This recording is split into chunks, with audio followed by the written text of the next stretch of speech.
The second book of Moses, called Exodus. Chapter 1. Now these are the names of the children of Israel which came into Egypt. Every man and his household came with Jacob: Reuben, Simeon, Levi and Judah, Issachar, Zebulun and Benjamin, Dan and Naphtali, Gad and Asher. And all the souls that came out of the loins of Jacob were 70 souls, for Joseph was in Egypt already. And Joseph died, and all his brethren, and all that generation. And the children of Israel were fruitful, and increased abundantly, and multiplied, and waxed exceeding mighty, and the land was filled with them. Now there arose up a new king over Egypt, which knew not Joseph. And he said unto his people, Behold, the people of the children of Israel are more and mightier than we. Come on, let us deal wisely with them, lest they multiply, and it come to pass that when there falleth out any war, they join also unto our enemies, and fight against us, and so get them up out of the land. Therefore they did set over them taskmasters to afflict them with their burdens. And they built for Pharaoh treasure cities, Pithom and Raamses. But the more they afflicted them, the more they multiplied and grew. And they were grieved because of the children of Israel. And the Egyptians made the children of Israel to serve with rigor.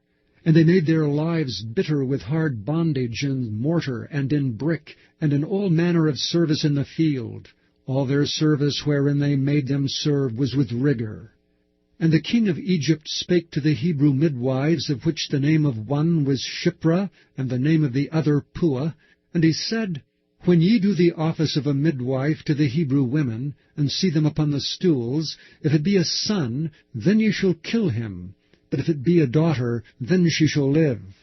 But the midwives feared God, and did not as the king of Egypt commanded them, but saved the men-children alive. And the king of Egypt called for the midwives, and said unto them, Why have ye done this thing, and have saved the men-children alive?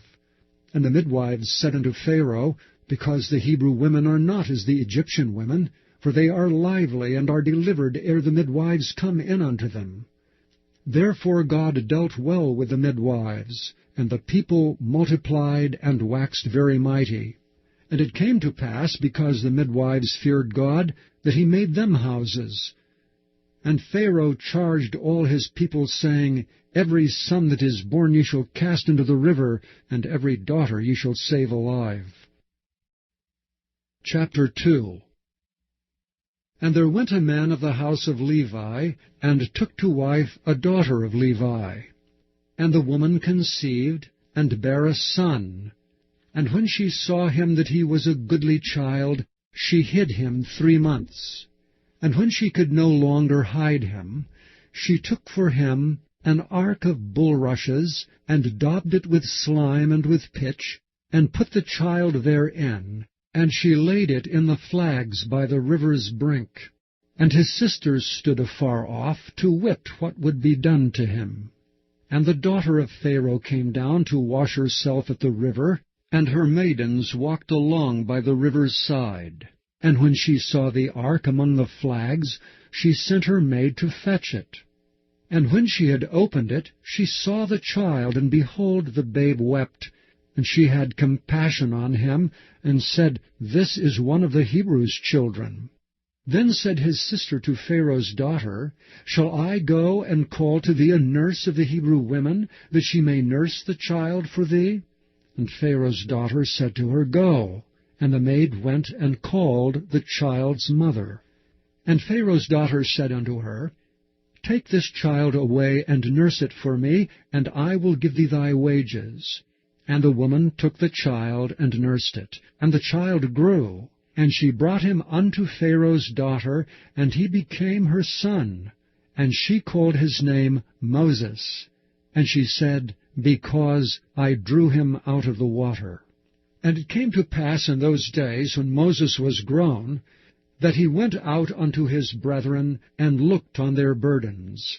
And he spied an Egyptian smiting an Hebrew, one of his brethren.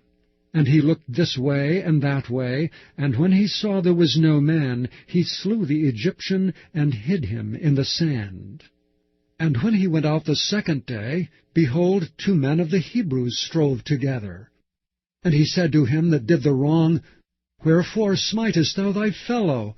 And he said, Who made thee a prince and a judge over us? Intendest thou to kill me as thou killedst the Egyptian?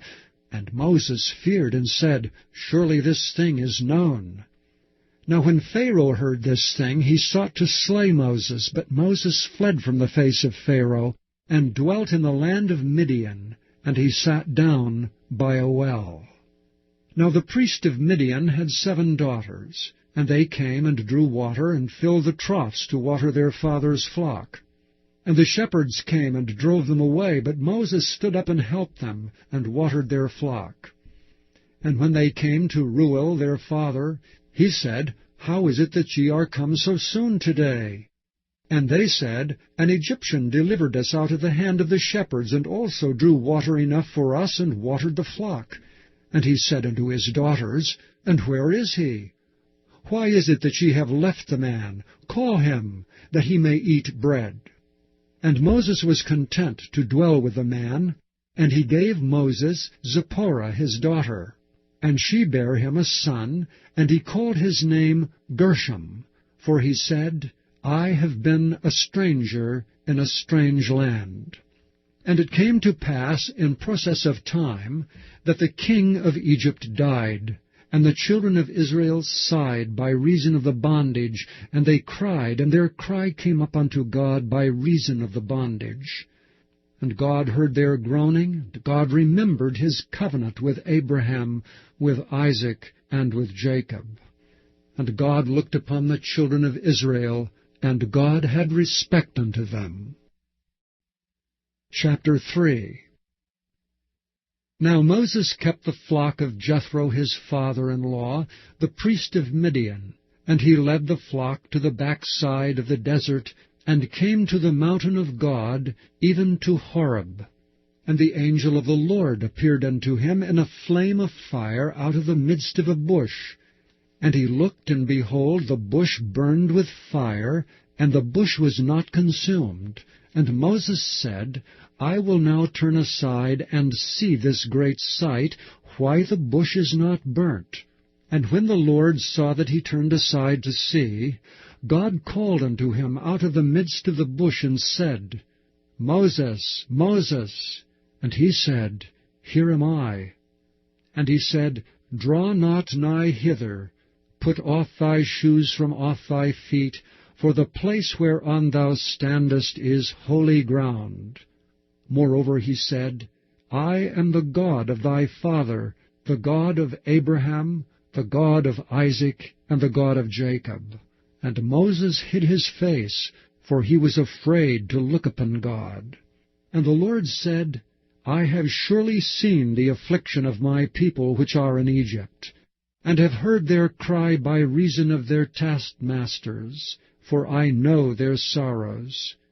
And I am come down to deliver them out of the hand of the Egyptians, and to bring them up out of that land unto a good land and a large, unto a land flowing with milk and honey, unto the place of the Canaanites, and the Hittites, and the Amorites, and the Perizzites, and the Hivites, and the Jebusites. Now therefore, behold, the cry of the children of Israel is come unto me, and I have also seen the oppression wherewith the Egyptians oppress them. Come now therefore, and I will send thee unto Pharaoh, that thou mayest bring forth my people, the children of Israel, out of Egypt. And Moses said unto God, Who am I, that I should go unto Pharaoh, and that I should bring forth the children of Israel out of Egypt?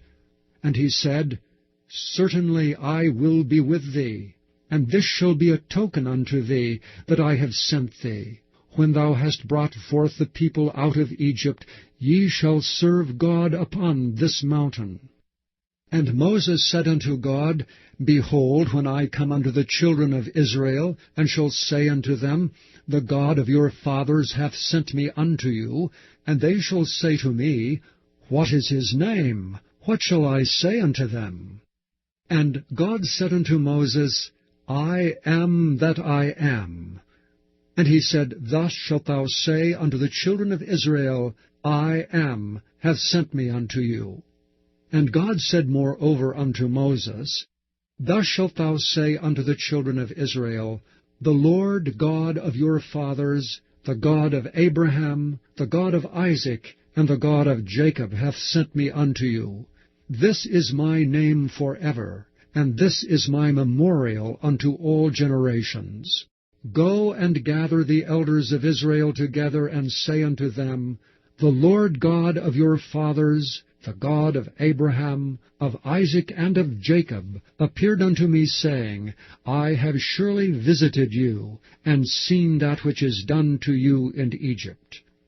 And I have said, I will bring you up out of the affliction of Egypt, unto the land of the Canaanites, and the Hittites, and the Amorites, and the Perizzites, and the Hivites, and the Jebusites, unto a land flowing with milk and honey. And they shall hearken to thy voice.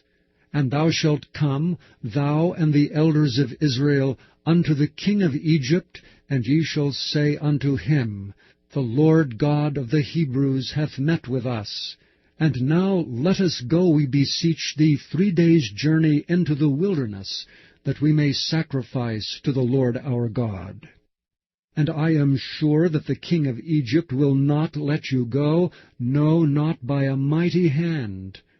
And I will stretch out my hand, and smite Egypt with all my wonders which I will do in the midst thereof, and after that he will let you go.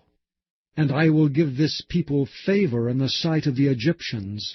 And it shall come to pass that when ye go, ye shall not go empty, but every woman shall borrow of her neighbor, and of her that sojourneth in her house, jewels of silver, and jewels of gold, and raiment, and ye shall put them upon your sons, and upon your daughters, and ye shall spoil the Egyptians. Chapter 4. And Moses answered and said, But behold, they will not believe me, nor hearken unto my voice, for they will say, The Lord hath not appeared unto thee. And the Lord said unto him, What is that in thine hand?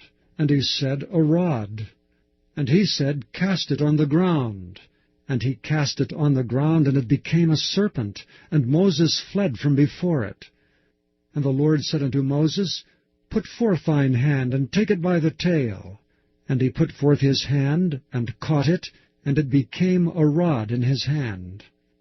That they may believe that the Lord God of their fathers, the God of Abraham, the God of Isaac, and the God of Jacob, hath appeared unto thee. And the Lord said furthermore unto him, Put now thine hand into thy bosom. And he put his hand into his bosom, and when he took it out, behold, his hand was leprous as snow. And he said, Put thine hand into thy bosom again. And he put his hand into his bosom again, and plucked it out of his bosom, and behold, it was turned again as his other flesh. And it shall come to pass, if they will not believe thee, neither hearken to the voice of the first sign, that they will believe the voice of the latter sign. And it shall come to pass, if they will not believe also these 2 signs, neither hearken unto thy voice, that thou shalt take of the water of the river, and pour it upon the dry land, and the water which thou takest out of the river shall become blood upon the dry land. And Moses said unto the Lord, O my Lord, I am not eloquent, neither heretofore nor since thou hast spoken unto thy servant, but I am slow of speech, and of a slow tongue. And the Lord said unto him, Who hath made man's mouth? Or who maketh the dumb, or deaf, or the seeing, or the blind? Have not I the Lord? Now therefore go, and I will be with thy mouth, and teach thee what thou shalt say. And he said, O my Lord, send, I pray thee, by the hand of him whom thou wilt send. And the anger of the Lord was kindled against Moses, and he said, Is not Aaron the Levite thy brother? I know that he can speak well. And also, behold, he cometh forth to meet thee, and when he seeth thee, he will be glad in his heart. And thou shalt speak unto him, and put words in his mouth, and I will be with thy mouth, and with his mouth, and will teach you what ye shall do. And he shall be thy spokesman unto the people, and he shall be to thee instead of a mouth, and thou shalt be to him instead of God. And thou shalt take this rod in thine hand, wherewith thou shalt do signs. And Moses went and returned to Jethro his father-in-law, and said unto him, Let me go, I pray thee, and return unto my brethren which are in Egypt, and see whether they be yet alive. And Jethro said to Moses, Go in peace. And the Lord said unto Moses in Midian, Go, return unto Egypt, for all the men are dead which sought thy life. And Moses took his wife and his sons, and set them upon an ass, and he returned to the land of Egypt. And Moses took the rod of God in his hand. And the Lord said unto Moses, When thou goest to return into Egypt, see that thou do all those wonders before Pharaoh, which I have put in thine hand. But I will harden his heart, that he shall not let the people go. And thou shalt say unto Pharaoh, Thus saith the Lord, Israel is my son, even my firstborn. And I say unto thee, Let my son go, that he may serve me. And if thou refuse to let him go, behold, I will slay thy son, even thy firstborn. And it came to pass by the way in the inn, that the Lord met him and sought to kill him. Then Zipporah took a sharp stone, and cut off the foreskin of her son, and cast it at his feet, and said, Surely a bloody husband art thou to me. So he let him go. Then she said, A bloody husband thou art, because of the circumcision. And the Lord said to Aaron, Go into the wilderness to meet Moses. And he went and met him in the mount of God, and kissed him. And Moses told Aaron all the words of the Lord, who had sent him, and all the signs which he had commanded him. And Moses and Aaron went and gathered together all the elders of the children of Israel. And Aaron spoke all the words which the Lord had spoken unto Moses, and did the signs in the sight of the people. And the people believed, and when they heard that the Lord had visited the children of Israel, and that he had looked upon their affliction, then they bowed their heads and worshipped. Chapter 5. And afterward Moses and Aaron went in, and told Pharaoh, Thus saith the Lord God of Israel, Let my people go, that they may hold a feast unto me in the wilderness. And Pharaoh said, Who is the Lord, that I should obey his voice, to let Israel go? I know not the Lord, neither will I let Israel go. And they said, The God of the Hebrews hath met with us. Let us go, we pray thee, 3 days' journey into the desert, and sacrifice unto the Lord our God, lest he fall upon us with pestilence, or with the sword. And the king of Egypt said unto them, Wherefore do ye, Moses and Aaron, let the people from their works? Get you unto your burdens. And Pharaoh said, Behold, the people of the land now are many, and ye make them rest from their burdens. And Pharaoh commanded the same day the taskmasters of the people and their officers, saying, Ye shall no more give the people straw to make brick as heretofore. Let them go and gather straw for themselves. And the tale of the bricks which they did make heretofore ye shall lay upon them. Ye shall not diminish aught thereof, for they be idle. Therefore they cry, saying, Let us go and sacrifice to our God. Let there more work be laid upon the men, that they may labor therein, and let them not regard vain words. And the taskmasters of the people went out, and their officers, and they spake to the people, saying, Thus saith Pharaoh, I will not give you straw. Go ye, get your straw where ye can find it. Yet not aught of your work shall be diminished. So the people were scattered abroad throughout all the land of Egypt to gather stubble instead of straw. And the taskmasters hasted them, saying, Fulfill your works, your daily tasks, as when there was straw. And the officers of the children of Israel, which Pharaoh's taskmasters had set over them, were beaten and demanded, Wherefore have ye not fulfilled your task in making brick both yesterday and today as heretofore? Then the officers of the children of Israel came and cried unto Pharaoh, saying, Wherefore dealest thou thus with thy servants? There is no straw given unto thy servants. And they say to us, Make brick, and behold, thy servants are beaten, but the fault is thine own people. But he said, Ye are idle, ye are idle. Therefore ye say, Let us go and do sacrifice to the Lord. Go therefore now and work. For there shall no straw be given you, yet shall ye deliver the tale of bricks. And the officers of the children of Israel did see that they were in evil case, after it was said, Ye shall not diminish aught from your bricks of your daily task. And they met Moses and Aaron, who stood in the way as they came forth from Pharaoh. And they said unto them, The Lord look upon you and judge, because ye have made our savour to be abhorred in the eyes of Pharaoh and in the eyes of his servants, to put a sword in their hand to slay us. And Moses returned unto the Lord, and said, Lord, wherefore hast thou so evil entreated this people? Why is it that thou hast sent me? For since I came to Pharaoh to speak in thy name, he hath done evil to this people, neither hast thou delivered thy people at all. Chapter 6. Then the Lord said unto Moses, Now shalt thou see what I will do to Pharaoh. For with a strong hand shall he let them go, and with a strong hand shall he drive them out of his land. And God spake unto Moses, and said unto him, I am the Lord, and I appeared unto Abraham, unto Isaac, and unto Jacob, by the name of God Almighty, but by my name Jehovah was I not known to them. And I have also established my covenant with them, to give them the land of Canaan, the land of their pilgrimage wherein they were strangers.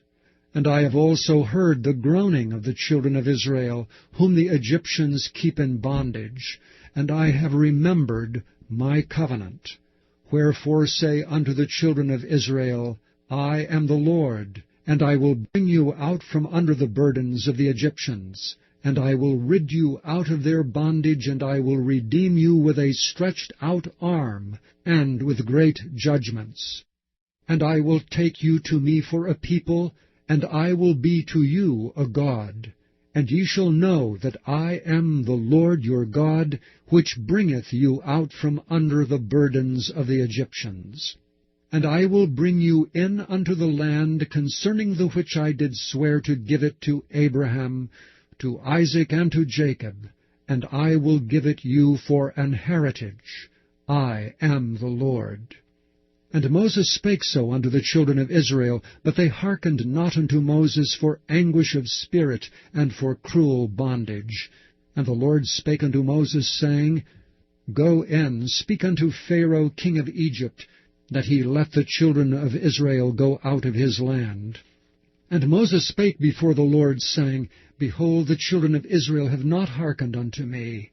How then shall Pharaoh hear me, who am of uncircumcised lips?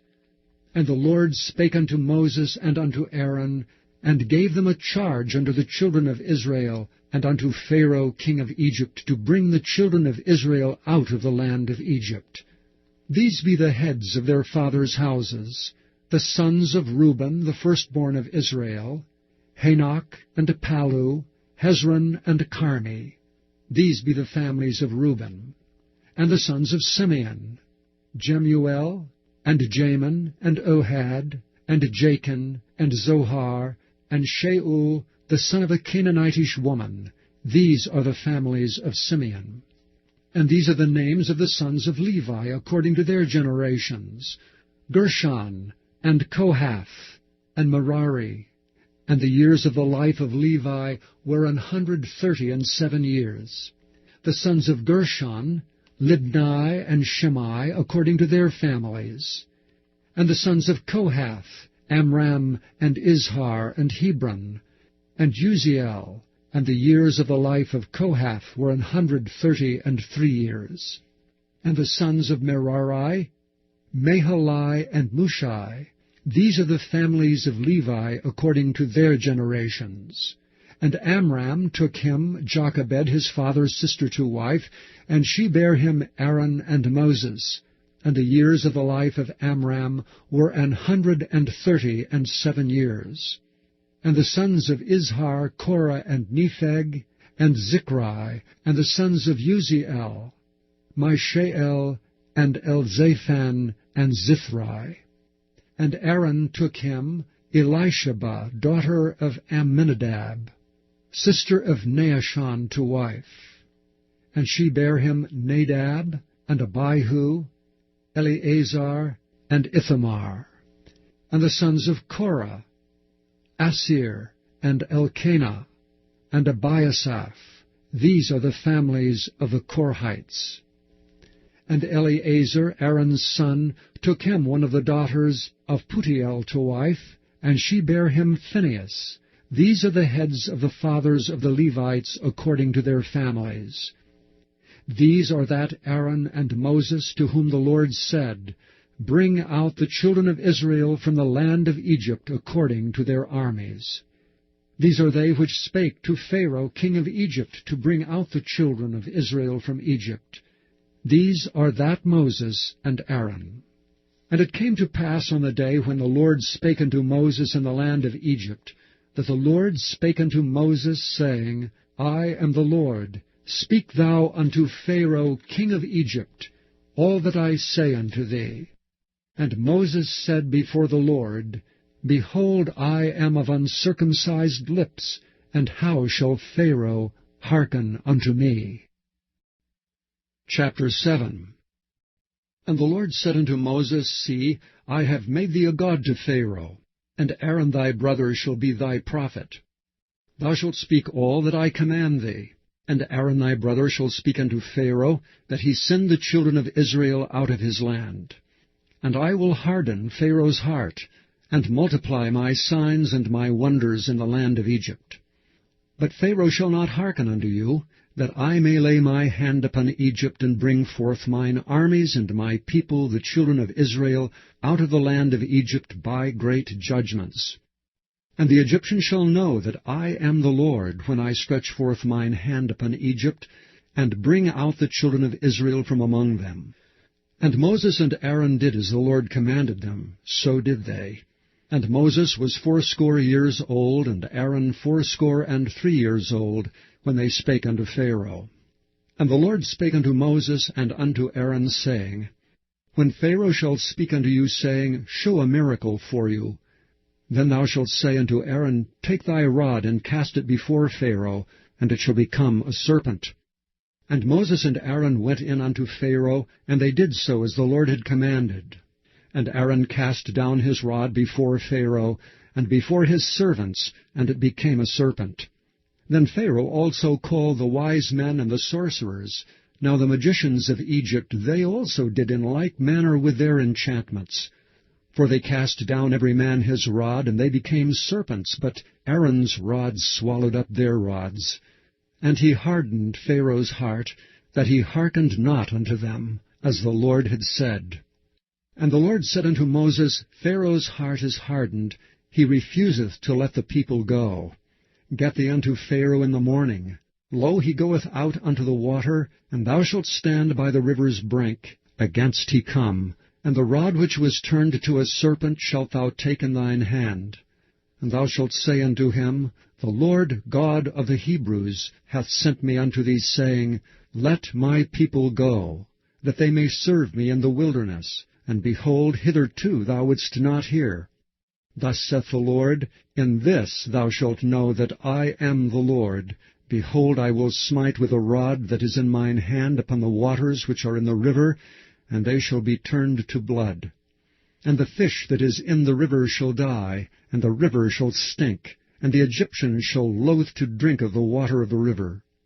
And the Lord spake unto Moses, Say unto Aaron, Take thy rod, and stretch out thine hand upon the waters of Egypt, upon their streams, upon their rivers, and upon their ponds, and upon all their pools of water, that they may become blood, and that there may be blood throughout all the land of Egypt, both in vessels of wood and in vessels of stone. And Moses and Aaron did so, as the Lord commanded. And he lifted up the rod, and smote the waters that were in the river, in the sight of Pharaoh, and in the sight of his servants, and all the waters that were in the river were turned to blood. And the fish that was in the river died, and the river stank, and the Egyptians could not drink of the water of the river, and there was blood throughout all the land of Egypt. And the magicians of Egypt did so with their enchantments, and Pharaoh's heart was hardened, neither did he hearken unto them, as the Lord had said. And Pharaoh turned and went into his house, neither did he set his heart to this also. And all the Egyptians digged round about the river for water to drink, for they could not drink of the water of the river. And 7 days were fulfilled after that the Lord had smitten the river. Chapter 8. And the Lord spake unto Moses, Go unto Pharaoh, and say unto him, Thus saith the Lord, Let my people go, that they may serve me. And if thou refuse to let them go, behold, I will smite all thy borders with frogs. And the river shall bring forth frogs abundantly, which shall go up and come into thine house, and into thy bedchamber, and upon thy bed, and into the house of thy servants, and upon thy people, and into thine ovens, and into thy kneading troughs. And the frogs shall come up both on thee, and upon thy people, and upon all thy servants. And the Lord spake unto Moses, Say unto Aaron, Stretch forth thine hand with thy rod over the streams, over the rivers, and over the ponds, and cause frogs to come up upon the land of Egypt. And Aaron stretched out his hand over the waters of Egypt, and the frogs came up, and covered the land of Egypt. And the magicians did so with their enchantments, and brought up frogs upon the land of Egypt. And Pharaoh called for Moses and Aaron, and said, Entreat the Lord that he may take away the frogs from me and from my people, and I will let the people go, that they may do sacrifice unto the Lord. And Moses said unto Pharaoh, Glory over me. When shall I entreat for thee, and for thy servants, and for thy people, to destroy the frogs from thee, and thy houses, that they may remain in the river only? And he said, Tomorrow. And he said, Be it according to thy word, that thou mayest know that there is none like unto the Lord our God. And the frog shall depart from thee, and from thy houses, and from thy servants, and from thy people, they shall remain in the river only. And Moses and Aaron went out from Pharaoh, and Moses cried unto the Lord because of the frogs which he had brought against Pharaoh. And the Lord did according to the word of Moses. And the frogs died out of the houses, out of the villages, and out of the fields. And they gathered them together upon heaps, and the land stank.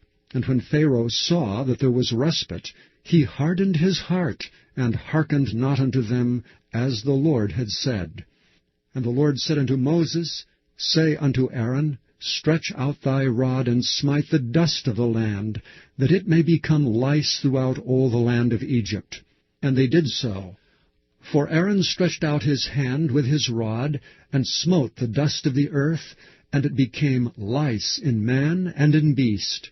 All the dust of the land became lice throughout all the land of Egypt. And the magicians did so with their enchantments to bring forth lice, but they could not. So there were lice upon man and upon beast. Then the magicians said unto Pharaoh, This is the finger of God. And Pharaoh's heart was hardened, and he hearkened not unto them, as the Lord had said.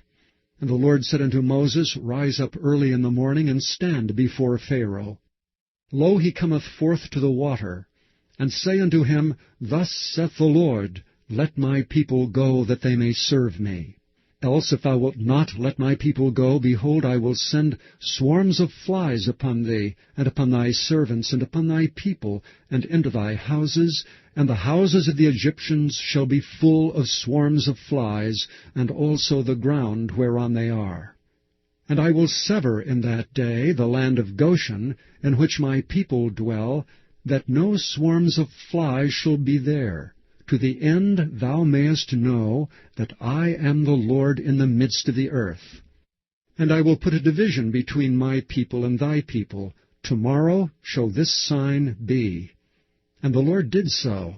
And there came a grievous swarm of flies into the house of Pharaoh, and into his servants' houses, and into all the land of Egypt. The land was corrupted by reason of the swarms of flies. And Pharaoh called for Moses and for Aaron, and said, Go ye, sacrifice to your God in the land. And Moses said, It is not meet so to do. For we shall sacrifice the abomination of the Egyptians to the Lord our God.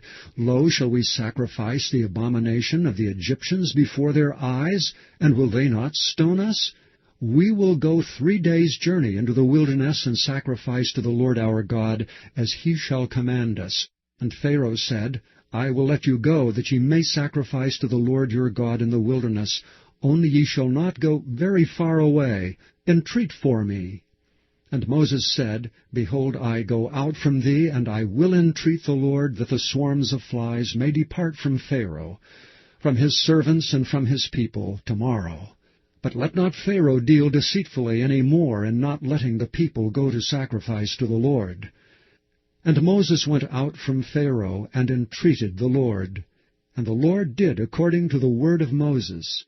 And he removed the swarms of flies from Pharaoh, from his servants, and from his people. There remained not one. And Pharaoh hardened his heart at this time also, neither would he let the people go. Chapter 9. Then the Lord said unto Moses, Go in unto Pharaoh, and tell him, Thus saith the Lord, God of the Hebrews, Let my people go, that they may serve me. For if thou refuse to let them go, and wilt hold them still, behold, the hand of the Lord is upon thy cattle which is in the field, upon the horses, upon the asses, upon the camels, upon the oxen, and upon the sheep. There shall be a very grievous murrain. And the Lord shall sever between the cattle of Israel and the cattle of Egypt, and there shall nothing die of all that is the children's of Israel. And the Lord appointed a set time, saying, Tomorrow the Lord shall do this thing in the land. And the Lord did that thing on the morrow. And all the cattle of Egypt died, but the cattle of the children of Israel died not one. And Pharaoh sent, and behold, there was not one of the cattle of the Israelites dead. And the heart of Pharaoh was hardened, and he did not let the people go. And the Lord said unto Moses and unto Aaron, Take to you handfuls of ashes of the furnace, and let Moses sprinkle it toward the heaven in the sight of Pharaoh. And it shall become small dust in all the land of Egypt, and shall be a boil breaking forth with blains upon man and upon beast throughout all the land of Egypt. And they took ashes of the furnace, and stood before Pharaoh, and Moses sprinkled it up toward heaven, and it became a boil breaking forth with blains upon man and upon beast. And the magicians could not stand before Moses because of the boils, for the boil was upon the magicians and upon all the Egyptians. And the Lord hardened the heart of Pharaoh, and he hearkened not unto them, as the Lord had spoken unto Moses. And the Lord said unto Moses, Rise up early in the morning, and stand before Pharaoh, and say unto him, Thus saith the Lord God of the Hebrews, Let my people go, that they may serve me. For I will at this time send all my plagues upon thine heart, and upon thy servants, and upon thy people, that thou mayest know that there is none like me in all the earth. For now I will stretch out my hand, that I may smite thee and thy people with pestilence, and thou shalt be cut off from the earth. And in very deed for this cause have I raised thee up, for to show in thee my power, and that my name may be declared throughout all the earth. As yet exaltest thou thyself against my people, that thou wilt not let them go. Behold, tomorrow about this time I will cause it to rain a very grievous hail, such as hath not been in Egypt since the foundation thereof even until now. Send therefore now, and gather thy cattle, and all that thou hast in the field, for upon every man and beast which shall be found in the field, and shall not be brought home, the hail shall come down upon them, and they shall die. He that feared the word of the Lord among the servants of Pharaoh made his servants and his cattle flee into the houses. And he that regarded not the word of the Lord left his servants and his cattle in the field. And the Lord said unto Moses, Stretch forth thine hand toward heaven, that there may be hail in all the land of Egypt, upon man and upon beast, and upon every herb of the field throughout the land of Egypt. And Moses stretched forth his rod toward heaven, and the Lord sent thunder and hail, and the fire ran along upon the ground, and the Lord rained hail upon the land of Egypt. So there was hail and fire mingled with the hail, very grievous, such as there was none like it in all the land of Egypt since it became a nation. And the hail smote throughout all the land of Egypt all that was in the field, both man and beast. And the hail smote every herb of the field, and brake every tree of the field. Only in the land of Goshen, where the children of Israel were, was there no hail. And Pharaoh sent and called for Moses and Aaron, and said unto them, I have sinned this time. The Lord is righteous, and I and my people are wicked. Entreat the Lord, for it is enough, that there be no more mighty thunderings and hail, and I will let you go, and ye shall stay no longer. And Moses said unto him, As soon as I am gone out of the city, I will spread abroad my hands unto the Lord, and the thunder shall cease, neither shall there be any more hail, that thou mayest know how that the earth is the Lord's. But as for thee and thy servants, I know that ye will not yet fear the Lord God. And the flax and the barley was smitten, for the barley was in the ear, and the flax was bald. But the wheat and the rye were not smitten, for they were not grown up. And Moses went out of the city from Pharaoh, and spread abroad his hands unto the Lord, and the thunders and hail ceased, and the rain was not poured upon the earth. And when Pharaoh saw that the rain and the hail and the thunders were ceased, he sinned yet more, and hardened his heart, he and his servants. And the heart of Pharaoh was hardened, neither would he let the children of Israel go, as the Lord had spoken by Moses. Chapter 10. And the Lord said unto Moses, Go in unto Pharaoh, for I have hardened his heart and the heart of his servants, that I might show these my signs before him. And that thou mayest tell in the ears of thy son and of thy son's son what things I have wrought in Egypt, and my signs which I have done among them, that ye may know how that I am the Lord. And Moses and Aaron came in unto Pharaoh, and said unto him, Thus saith the Lord God of the Hebrews, How long wilt thou refuse to humble thyself before me? Let my people go, that they may serve me. Else, if thou refuse to let my people go, behold, tomorrow will I bring the locusts into thy coast, and they shall cover the face of the earth, that one cannot be able to see the earth, and they shall eat the residue of that which is escaped, which remaineth unto you from the hail, and shall eat every tree which groweth for you out of the field. And they shall fill thy houses, and the houses of all thy servants, and the houses of all the Egyptians, which neither thy fathers nor thy fathers' fathers have seen since the day that they were upon the earth unto this day. And he turned himself and went out from Pharaoh. And Pharaoh's servants said unto him, How long shall this man be a snare unto us? Let the men go, that they may serve the Lord their God. Knowest thou not yet that Egypt is destroyed? And Moses and Aaron were brought again unto Pharaoh, and he said unto them, Go, serve the Lord your God. But who are they that shall go?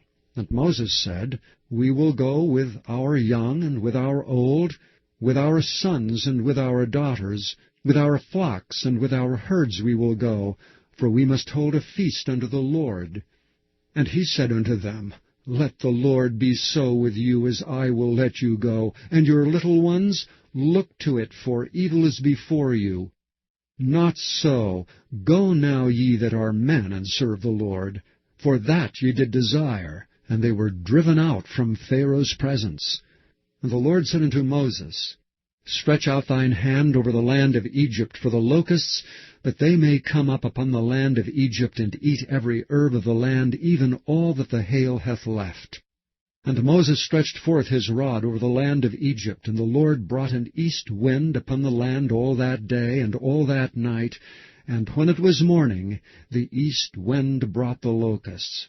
And the locusts went up over all the land of Egypt, and rested in all the coasts of Egypt. Very grievous were they. Before them there was no such locusts as they, neither after them shall be such. For they covered the face of the whole earth, so that the land was darkened. And they did eat every herb of the land, and all the fruit of the trees which the hail had left, and there remained not any green thing in the trees, or in the herbs of the field, through all the land of Egypt.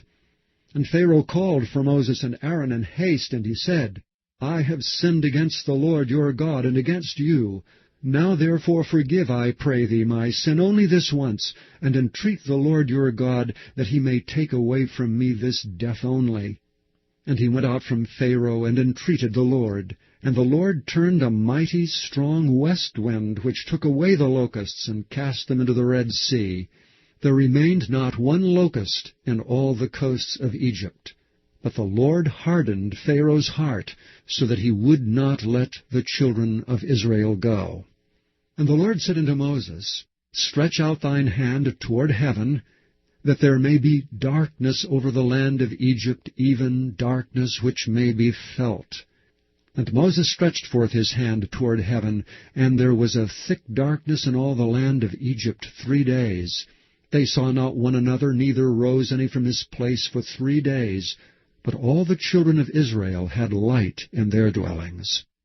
And Pharaoh called unto Moses and said, Go ye, serve the Lord, only let your flocks and your herds be stayed, let your little ones also go with you.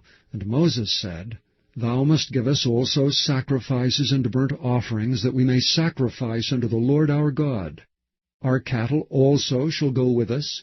There shall not an hoof be left behind, for therefore must we take to serve the Lord our God, and we know not with what we must serve the Lord until we come thither. But the Lord hardened Pharaoh's heart, and he would not let them go. And Pharaoh said unto him, Get thee from me, take heed to thyself, see my face no more. For in that day thou seest my face, thou shalt die. And Moses said, Thou hast spoken well. I will see thy face again no more. Chapter 11. And the Lord said unto Moses, Yet will I bring one plague more upon Pharaoh and upon Egypt. Afterwards he will let you go hence. When he shall let you go, he shall surely thrust you out hence altogether. Speak now in the ears of the people, and let every man borrow of his neighbor and every woman of her neighbor jewels of silver and jewels of gold. And the Lord gave the people favor in the sight of the Egyptians. Moreover, the man Moses was very great in the land of Egypt, in the sight of Pharaoh's servants and in the sight of the people. And Moses said, Thus saith the Lord, About midnight will I go out into the midst of Egypt, and all the firstborn in the land of Egypt shall die, from the firstborn of Pharaoh that sitteth upon his throne, even unto the firstborn of the maidservant that is behind the mill, and all the firstborn of beasts. And there shall be a great cry throughout all the land of Egypt, such as there was none like it, nor shall be like it any more. But against any of the children of Israel shall not a dog move his tongue against man or beast, that ye may know how that the Lord doth put a difference between the Egyptians and Israel. And all these thy servants shall come down unto me, and bow down themselves unto me, saying, Get thee out, and all the people that follow thee, and after that I will go out, And he went out from Pharaoh in a great anger. And the Lord said unto Moses, Pharaoh shall not hearken unto you, that my wonders may be multiplied in the land of Egypt. And Moses and Aaron did all these wonders before Pharaoh, and the Lord hardened Pharaoh's heart, so that he would not let the children of Israel go out of his land. Chapter 12. And the Lord spake unto Moses and Aaron in the land of Egypt, saying, This month shall be unto you the beginning of months. It shall be the first month of the year to you. Speak ye unto all the congregation of Israel, saying, In the 10th day of this month they shall take to them every man a lamb according to the house of their fathers, a lamb for an house. And if the household be too little for the lamb, let him and his neighbor next unto his house take it according to the number of the souls. Every man according to his eating shall make your count for the lamb. Your lamb shall be without blemish, a male of the first year. Ye shall take it out from the sheep and from the goats, and ye shall keep it up until the 14th day of the same month. And the whole assembly of the congregation of Israel shall kill it in the evening. And they shall take of the blood, and strike it on the 2 side posts, and on the upper door post of the houses wherein they shall eat it. And they shall eat the flesh in that night, roasted with fire, and unleavened bread, and with bitter herbs they shall eat it. Eat not of it raw, nor sodden at all with water, but roast with fire, his head with his legs, and with the purtenance thereof. And ye shall let nothing of it remain until the morning, and that which remaineth of it until the morning ye shall burn with fire. And thus shall ye eat it, with your loins girded, your shoes on your feet, and your staff in your hand. And ye shall eat it in haste. It is the Lord's Passover.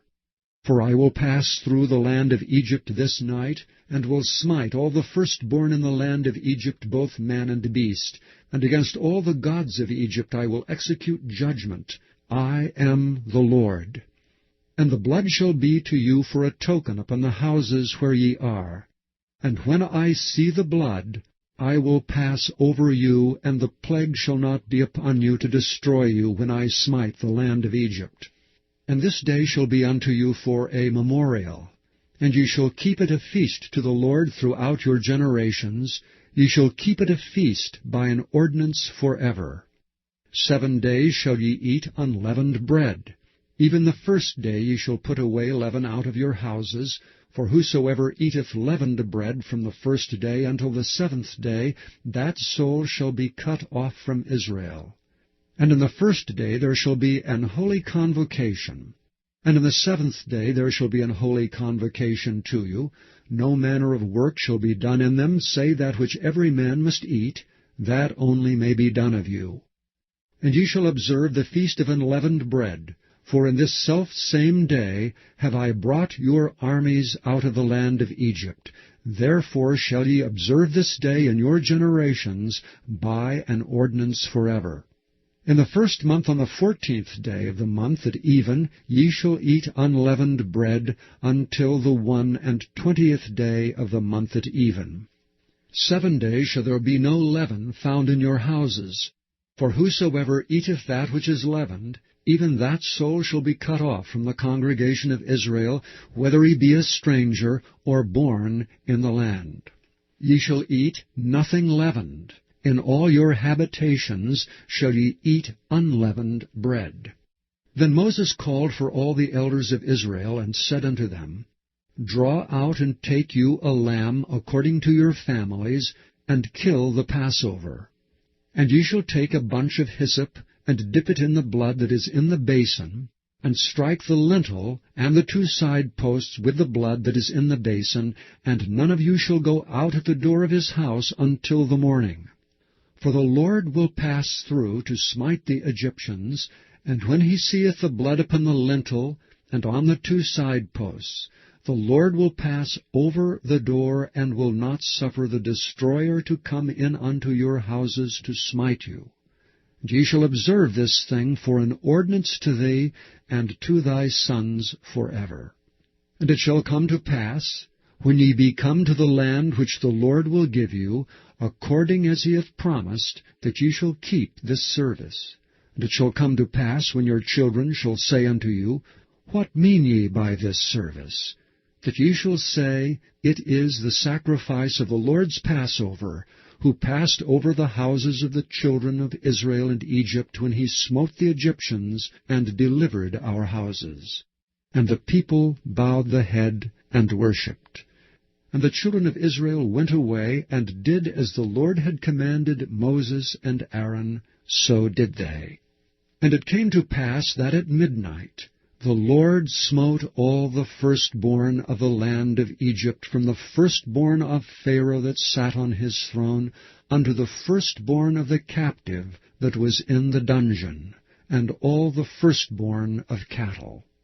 And Pharaoh rose up in the night, he and all his servants and all the Egyptians, and there was a great cry in Egypt, for there was not a house where there was not one dead.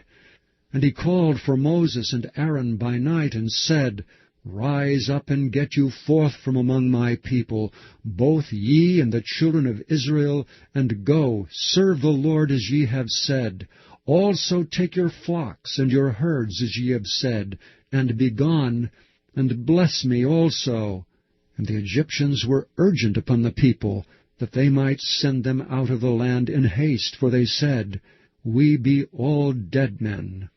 And the people took their dough before it was leavened, their kneading troughs being bound up in their clothes upon their shoulders. And the children of Israel did according to the word of Moses, and they borrowed of the Egyptians jewels of silver and jewels of gold and raiment. And the Lord gave the people favor in the sight of the Egyptians, so that they lent unto them such things as they required, and they spoiled the Egyptians. And the children of Israel journeyed from Ramesses to Succoth, about 600,000 on foot, that were men beside children. And a mixed multitude went up also with them, and flocks and herds, even very much cattle. And they baked unleavened cakes of the dough which they brought forth out of Egypt, for it was not leavened, because they were thrust out of Egypt, and could not tarry, neither had they prepared for themselves any victual. Now the sojourning of the children of Israel who dwelt in Egypt was 430 years. And it came to pass at the end of the 430 years, even the selfsame day it came to pass, that all the hosts of the Lord went out from the land of Egypt. It is a night to be much observed unto the Lord for bringing them out from the land of Egypt. This is that night of the Lord to be observed of all the children of Israel in their generations. And the Lord said unto Moses and Aaron, This is the ordinance of the Passover. There shall be no stranger eat thereof, but every man's servant that is bought for money, when thou hast circumcised him, then shall he eat thereof. A foreigner and an hired servant shall not eat thereof. In one house shall it be eaten. Thou shalt not carry forth aught of the flesh abroad out of the house, neither shall ye break a bone thereof. All the congregation of Israel shall keep it. And when a stranger shall sojourn with thee, and will keep the Passover to the Lord, let all his males be circumcised, and then let him come near and keep it. And he shall be as one that is born in the land, for no uncircumcised person shall eat thereof. One law shall be to him that is homeborn, and unto the stranger that sojourneth among you. Thus did all the children of Israel, as the Lord commanded Moses and Aaron, so did they. And it came to pass the selfsame day, that the Lord did bring the children of Israel out of the land of Egypt by their armies. Chapter 13. And the Lord spake unto Moses, saying, Sanctify unto me all the firstborn, whatsoever openeth the womb among the children of Israel, both of man and of beast. It is mine. And Moses said unto the people, Remember this day in which ye came out from Egypt, out of the house of bondage. For by strength of hand the Lord brought you out from this place. There shall no leavened bread be eaten. This day came ye out in the month Abib. And it shall be, when the Lord shall bring thee into the land of the Canaanites, and the Hittites, and the Amorites, and the Hivites, and the Jebusites, which he sware unto thy fathers to give thee, a land flowing with milk and honey, that thou shalt keep this service in this month. 7 days thou shalt eat unleavened bread, and in the 7th day shall be a feast to the Lord. Unleavened bread shall be eaten 7 days, and there shall no leavened bread be seen with thee, neither shall there be leaven seen with thee in all thy quarters. And thou shalt show thy son in that day, saying, This is done because of that which the Lord did unto me when I came forth out of Egypt.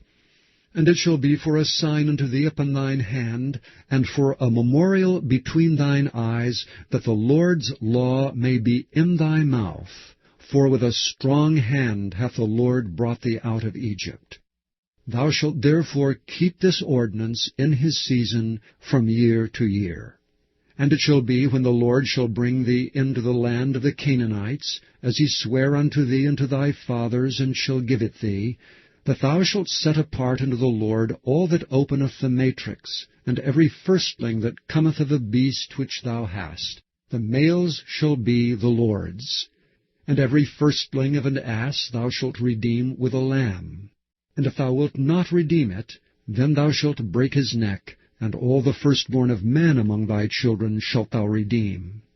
And it shall be, when thy son asketh thee in time to come, saying, What is this? That thou shalt say unto him, By strength of hand the Lord brought us out from Egypt, from the house of bondage, and it came to pass, when Pharaoh would hardly let us go, that the Lord slew all the firstborn in the land of Egypt, both the firstborn of man, and the firstborn of beast. Therefore I sacrifice to the Lord all that openeth the matrix, being males, but all the firstborn of my children I redeem. And it shall be for a token upon thine hand, and for frontlets between thine eyes. For by strength of hand the Lord brought us forth out of Egypt. And it came to pass, when Pharaoh had let the people go, that God led them not through the way of the land of the Philistines, although that was near. For God said, Lest peradventure the people repent when they see war, and they return to Egypt. But God led the people about through the way of the wilderness of the Red Sea, and the children of Israel went up, harnessed out of the land of Egypt. And Moses took the bones of Joseph with him, for he had straitly sworn the children of Israel, saying, God will surely visit you, and ye shall carry up my bones away hence with you. And they took their journey from Succoth, and encamped in Etham, in the edge of the wilderness. And the Lord went before them by day in a pillar of a cloud, to lead them the way, and by night in a pillar of fire to give them light, to go by day and night. He took not away the pillar of the cloud by day, nor the pillar of fire by night, from before the people. Chapter 14. And the Lord spake unto Moses, saying, Speak unto the children of Israel, that they turn and encamp before Pi-hahiroth, between Migdol and the sea, over against Baal-zephon. Before it shall ye encamp by the sea. For Pharaoh will say of the children of Israel, They are entangled in the land, the wilderness hath shut them in. And I will harden Pharaoh's heart, that he shall follow after them. And I will be honored upon Pharaoh, and upon all his host, that the Egyptians may know that I am the Lord. And they did so. And it was told the king of Egypt that the people fled, and the heart of Pharaoh and of his servants was turned against the people, and they said, Why have we done this, that we have let Israel go from serving us? And he made ready his chariot, and took his people with him. And he took 600 chosen chariots, and all the chariots of Egypt, and captains over every one of them. And the Lord hardened the heart of Pharaoh king of Egypt, and he pursued after the children of Israel, and the children of Israel went out with an high hand. But the Egyptians pursued after them, all the horses and chariots of Pharaoh, and his horsemen and his army, and overtook them encamping by the sea, beside Pi-hahiroth, before Baal-zephon. And when Pharaoh drew nigh, the children of Israel lifted up their eyes, and behold, the Egyptians marched after them. And they were sore afraid, and the children of Israel cried out unto the Lord. And they said unto Moses, Because there were no graves in Egypt, hast thou taken us away to die in the wilderness? Wherefore hast thou dealt thus with us to carry us forth out of Egypt? Is not this the word that we did tell thee in Egypt, saying, Let us alone, that we may serve the Egyptians? For it had been better for us to serve the Egyptians than that we should die in the wilderness. And Moses said unto the people, Fear ye not. Stand still and see the salvation of the Lord, which he will show to you today. For the Egyptians whom ye have seen today, ye shall see them again no more forever. The Lord shall fight for you, and ye shall hold your peace. And the Lord said unto Moses, Wherefore criest thou unto me? Speak unto the children of Israel, that they go forward. But lift thou up thy rod, and stretch out thine hand over the sea, and divide it. And the children of Israel shall go on dry ground through the midst of the sea. And I, behold, I will harden the hearts of the Egyptians, and they shall follow them. And I will get me honor upon Pharaoh, and upon all his host, upon his chariots, and upon his horsemen. The Egyptians shall know that I am the Lord, when I have gotten me honor upon Pharaoh, upon his chariots, and upon his horsemen. And the angel of God which went before the camp of Israel removed and went behind them. And the pillar of the cloud went from before their face, and stood behind them. And it came between the camp of the Egyptians and the camp of Israel. And it was a cloud and darkness to them, but it gave light by night to these, so that the one came not near the other all the night. And Moses stretched out his hand over the sea, and the Lord caused the sea to go back by a strong east wind all that night, and made the sea dry land, and the waters were divided. And the children of Israel went into the midst of the sea upon dry ground, and the waters were a wall unto them on their right hand and on their left. And the Egyptians pursued and went in after them to the midst of the sea, even all Pharaoh's horses, his chariots, and his horsemen. And it came to pass that in the morning watch the Lord looked unto the host of the Egyptians through the pillar of fire and of the cloud, and troubled the host of the Egyptians, and took off their chariot wheels, that they drave them heavily, so that the Egyptians said, Let us flee from the face of Israel, for the Lord fighteth for them against the Egyptians. And the Lord said unto Moses, Stretch out thine hand over the sea, that the waters may come again upon the Egyptians, upon their chariots, and upon their horsemen.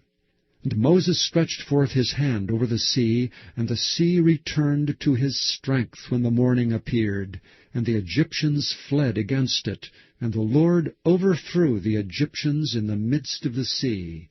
And the waters returned and covered the chariots and the horsemen, and all the host of Pharaoh that came into the sea after them. There remained not so much as one of them.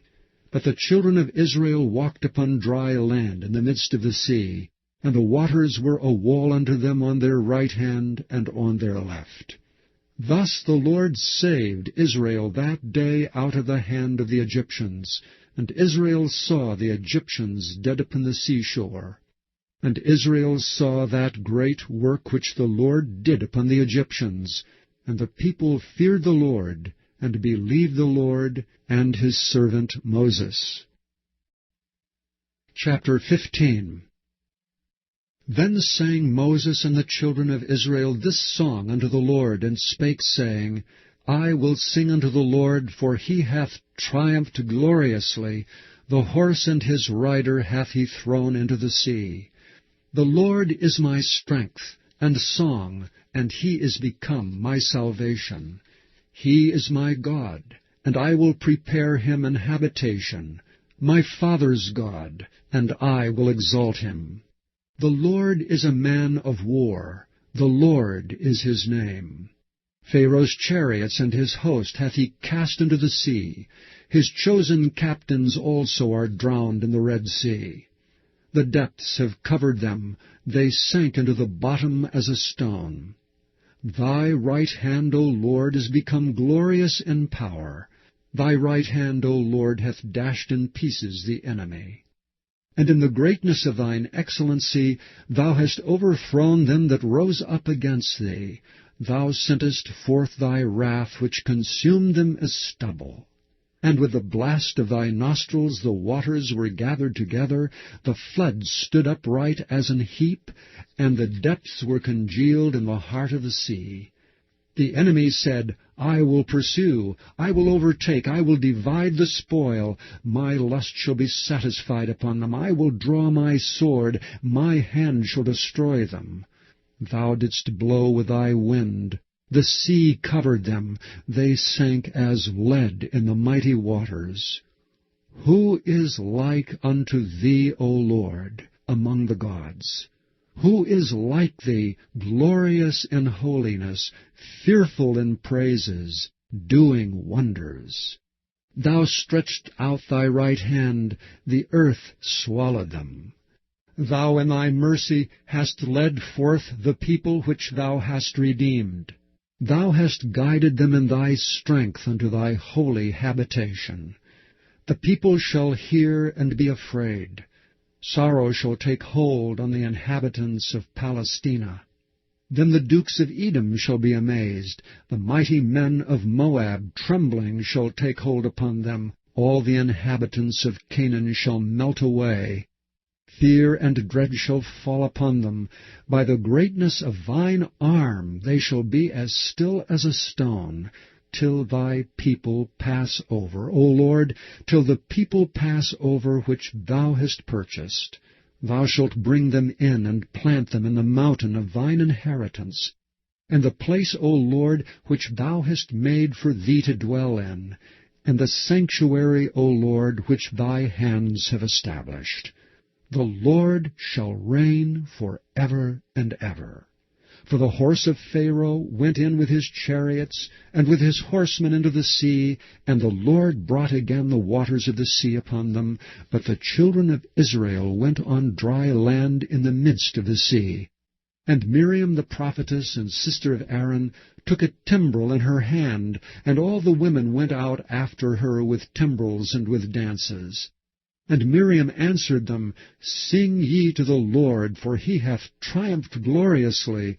The horse and his rider hath he thrown into the sea. So Moses brought Israel from the Red Sea, and they went out into the wilderness of Shur.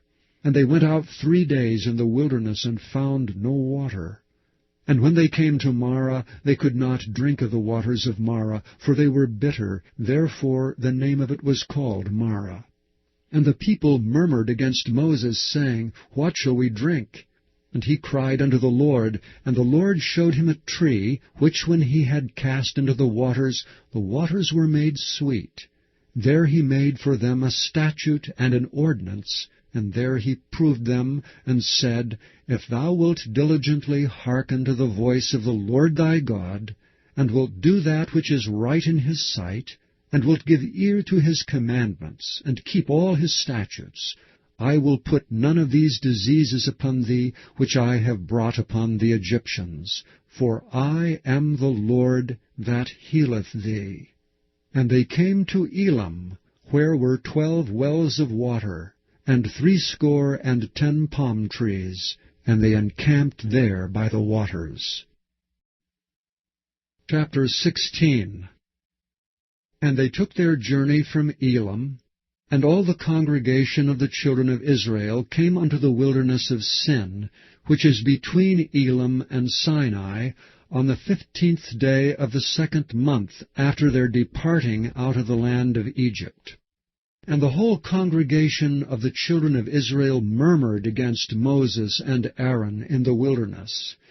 And the children of Israel said unto them, Would to God we had died by the hand of the Lord in the land of Egypt, when we sat by the flesh pots, and when we did eat bread to the full, for ye have brought us forth into this wilderness to kill this whole assembly with hunger. Then said the Lord unto Moses, Behold, I will rain bread from heaven for you. And the people shall go out and gather a certain rate every day, that I may prove them whether they will walk in my law or no. And it shall come to pass that on the 6th day they shall prepare that which they bring in, and it shall be twice as much as they gather daily. And Moses and Aaron said unto all the children of Israel, At even, then ye shall know that the Lord hath brought you out from the land of Egypt. And in the morning, then ye shall see the glory of the Lord, for that he heareth your murmurings against the Lord. And what are we that ye murmur against us? And Moses said, This shall be, when the Lord shall give you in the evening flesh to eat, and in the morning bread to the full, for that the Lord heareth your murmurings which ye murmur against him. And what are we? Your murmurings are not against us, but against the Lord. And Moses spake unto Aaron, Say unto all the congregation of the children of Israel, Come near before the Lord, for he hath heard your murmurings.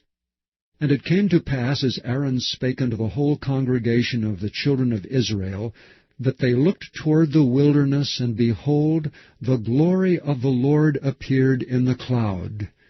The Lord spake unto Moses, saying, I have heard the murmurings of the children of Israel. Speak unto them, saying, At even ye shall eat flesh, and in the morning ye shall be filled with bread, and ye shall know that I am the Lord your God. And it came to pass that at even the quails came up, and covered the camp, and in the morning the dew lay round about the host.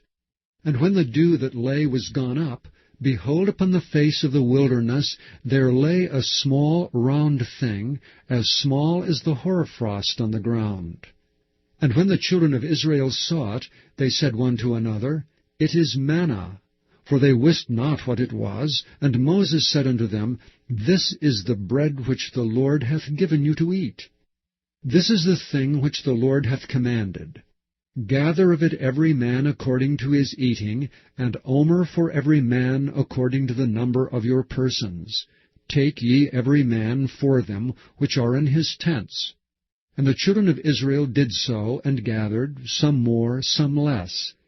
And when they did mete it with an omer, he that gathered much had nothing over, and he that gathered little had no lack. They gathered every man according to his eating. And Moses said, Let no man leave of it till the morning. Notwithstanding they hearkened not unto Moses, but some of them left it until the morning, and it bred worms and stank. And Moses was wroth with them. And they gathered it every morning, every man according to his eating, and when the sun waxed hot, it melted. And it came to pass that on the 6th day they gathered twice as much bread, 2 omers for one man. And all the rulers of the congregation came and told Moses. And he said unto them, This is that which the Lord hath said, Tomorrow is the rest of the holy Sabbath unto the Lord. Bake that which ye will bake today, and seethe that ye will seethe, and that which remaineth over lay up for you to be kept until the morning. And they laid it up till the morning, as Moses bade, and it did not stink, neither was there any worm therein. And Moses said, Eat that today, for today is a Sabbath unto the Lord. Today ye shall not find it in the field. 6 days ye shall gather it, but on the 7th day, which is the Sabbath, in it there shall be none. And it came to pass that there went out some of the people on the 7th day for to gather, and they found none. And the Lord said unto Moses, How long refuse ye to keep my commandments and my laws? See, for that the Lord hath given you the Sabbath, therefore he giveth you on the 6th day the bread of 2 days. Abide ye every man in his place, let no man go out of his place on the 7th day.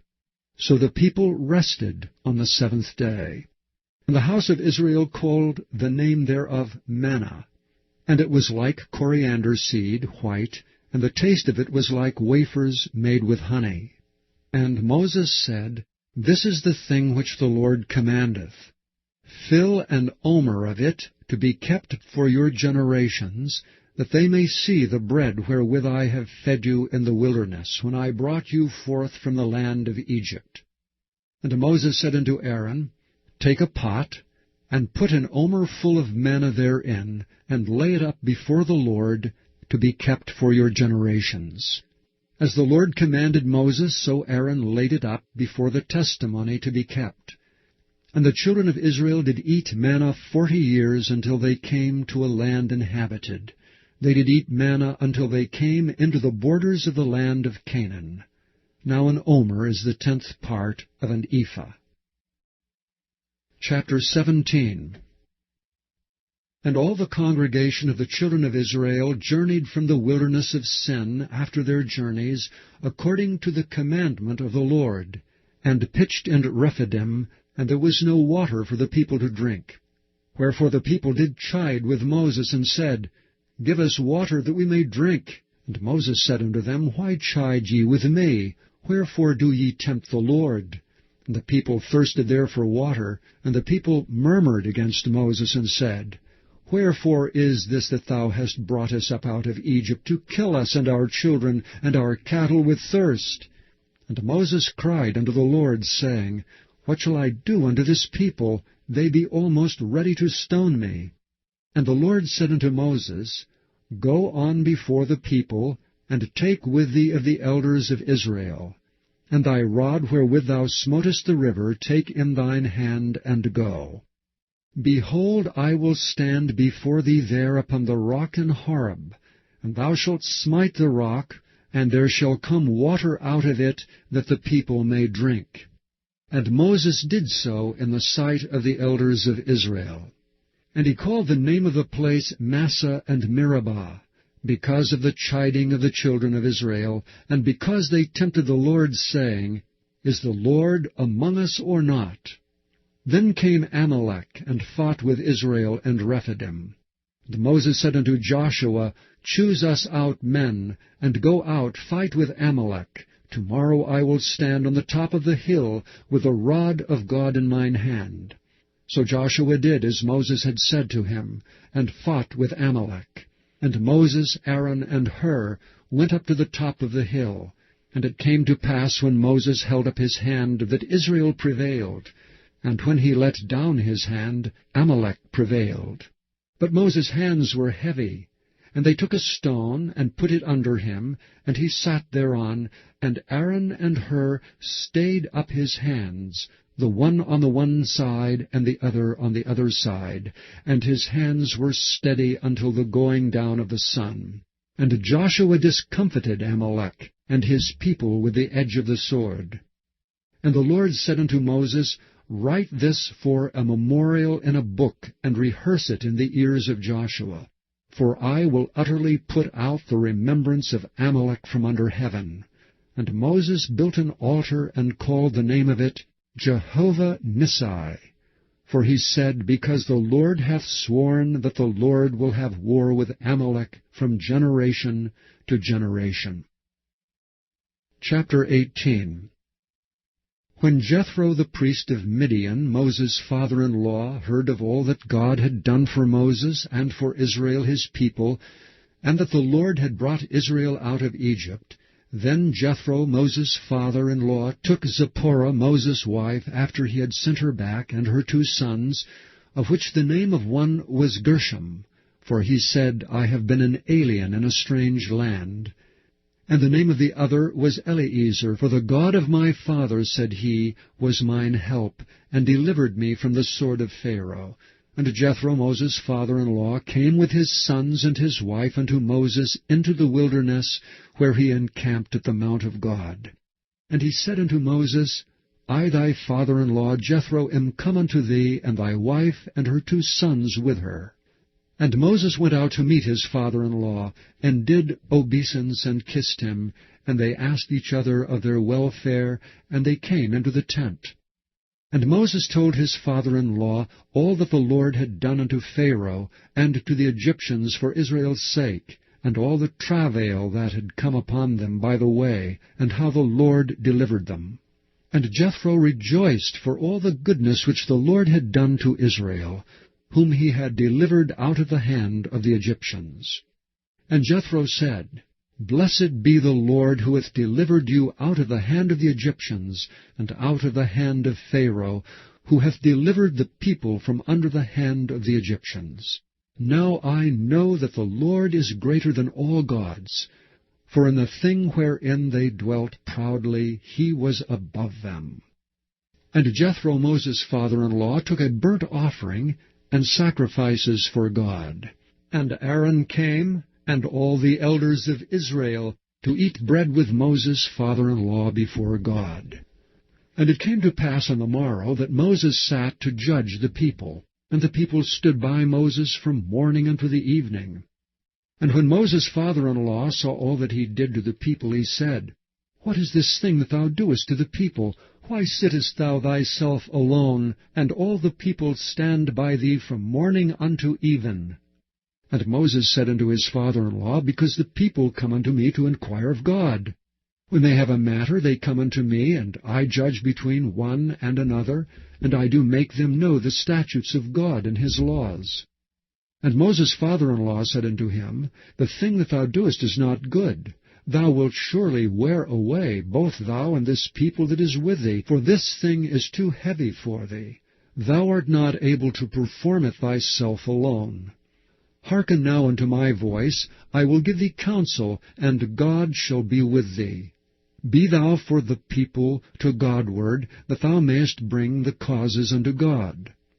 And thou shalt teach them ordinances and laws, and shalt show them the way wherein they must walk, and the work that they must do.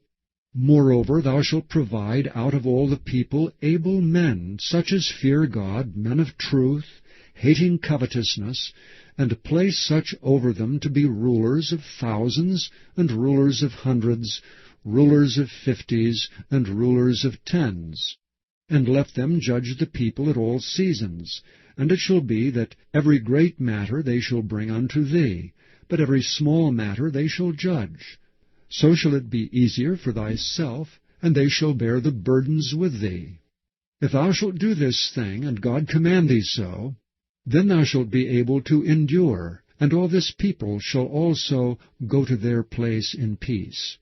So Moses hearkened to the voice of his father-in-law, and did all that he had said. And Moses chose able men out of all Israel, and made them heads over the people, rulers of thousands, rulers of hundreds, rulers of 50s, and rulers of 10s. And they judged the people at all seasons. The hard causes they brought unto Moses, but every small matter they judged themselves. And Moses let his father-in-law depart, and he went his way into his own land. Chapter 19. In the 3rd month, when the children of Israel were gone forth out of the land of Egypt, the same day came they into the wilderness of Sinai. For they were departed from Rephidim, and were come to the desert of Sinai, and had pitched in the wilderness, and there Israel camped before the mount.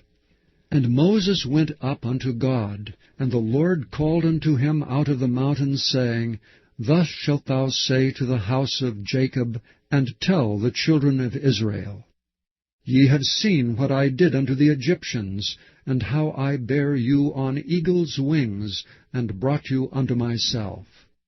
Now therefore, if ye will obey my voice indeed, and keep my covenant, then ye shall be a peculiar treasure unto me above all people, for all the earth is mine.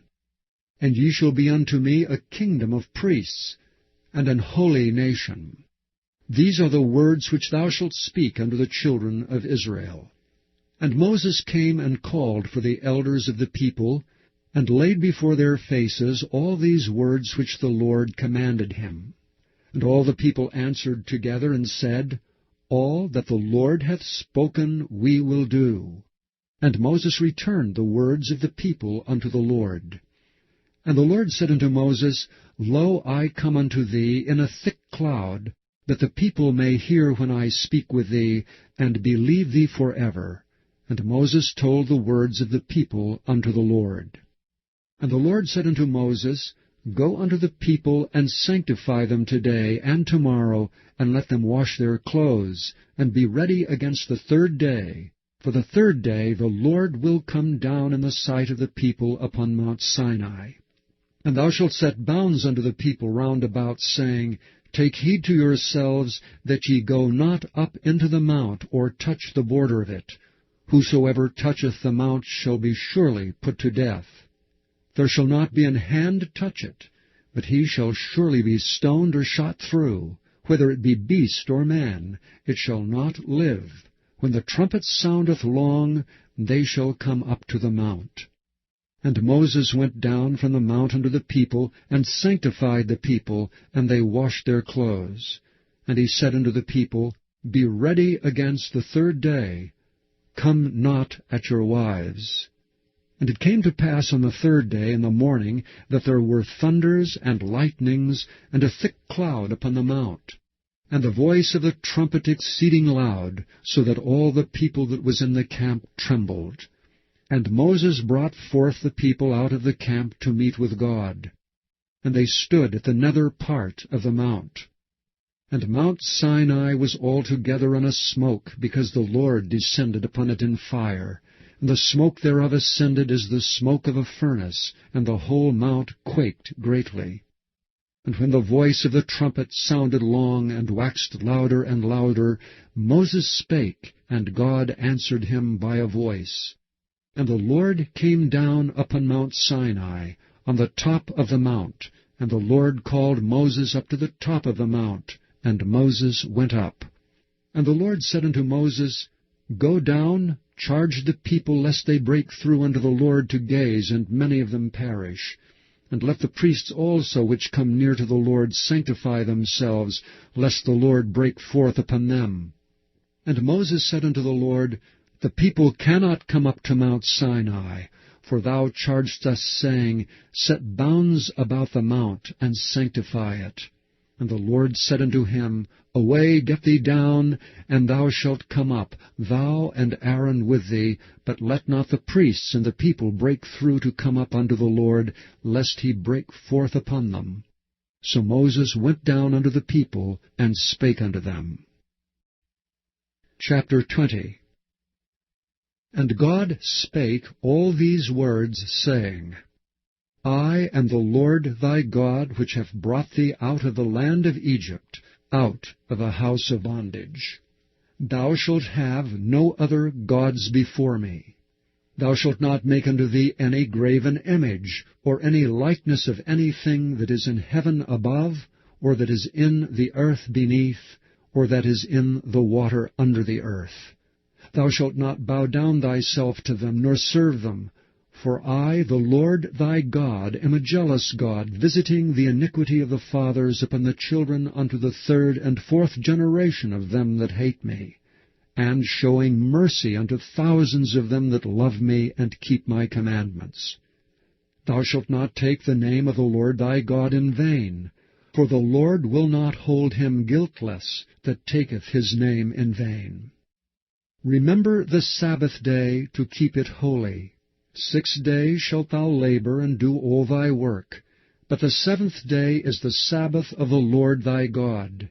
In it thou shalt not do any work, thou, nor thy son, nor thy daughter, thy manservant, nor thy maidservant, nor thy cattle, nor thy stranger that is within thy gates. For in 6 days the Lord made heaven and earth, the sea, and all that in them is, and rested the 7th day. Wherefore the Lord blessed the Sabbath day, and hallowed it. Honor thy father and thy mother, that thy days may be long upon the land which the Lord thy God giveth thee. Thou shalt not kill. Thou shalt not commit adultery. Thou shalt not steal. Thou shalt not bear false witness against thy neighbor.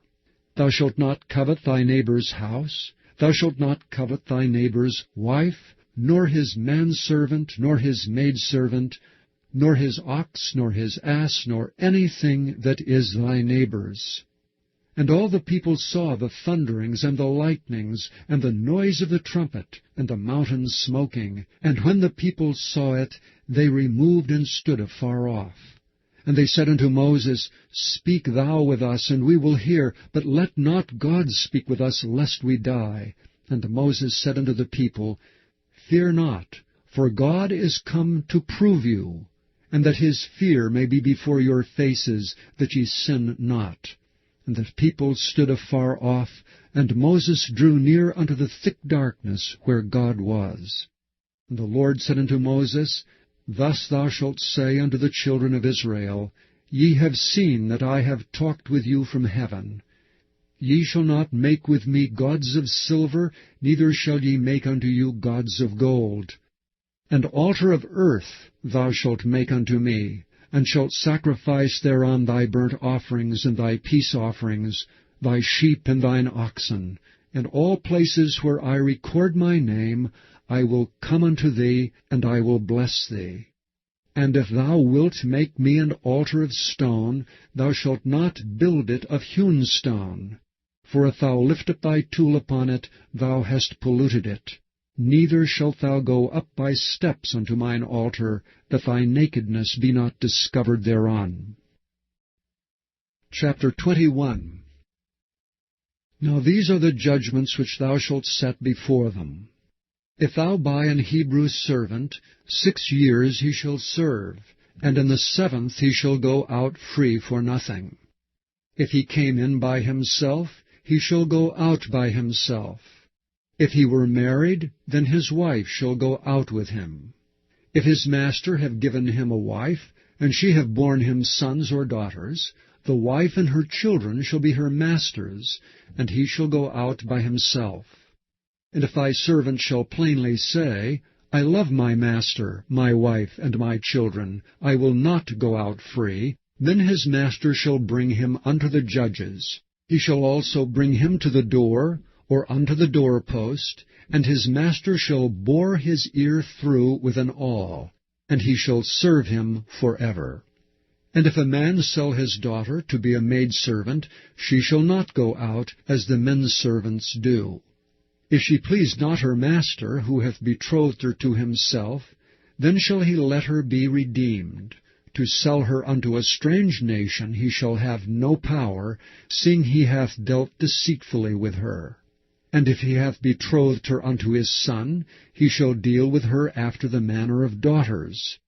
If he take him another wife, her food, her raiment, and her duty of marriage shall he not diminish. And if he do not these 3 things unto her, then shall she go out free without money. He that smiteth a man, so that he die, shall be surely put to death. And if a man lie not in wait, but God deliver him into his hand, then I will appoint thee a place whither he shall flee. But if a man come presumptuously upon his neighbor, to slay him with guile, thou shalt take him from thine altar that he may die. He that smiteth his father or his mother shall be surely put to death. He that stealeth a man and selleth him, or if he be found in his hand, he shall surely be put to death.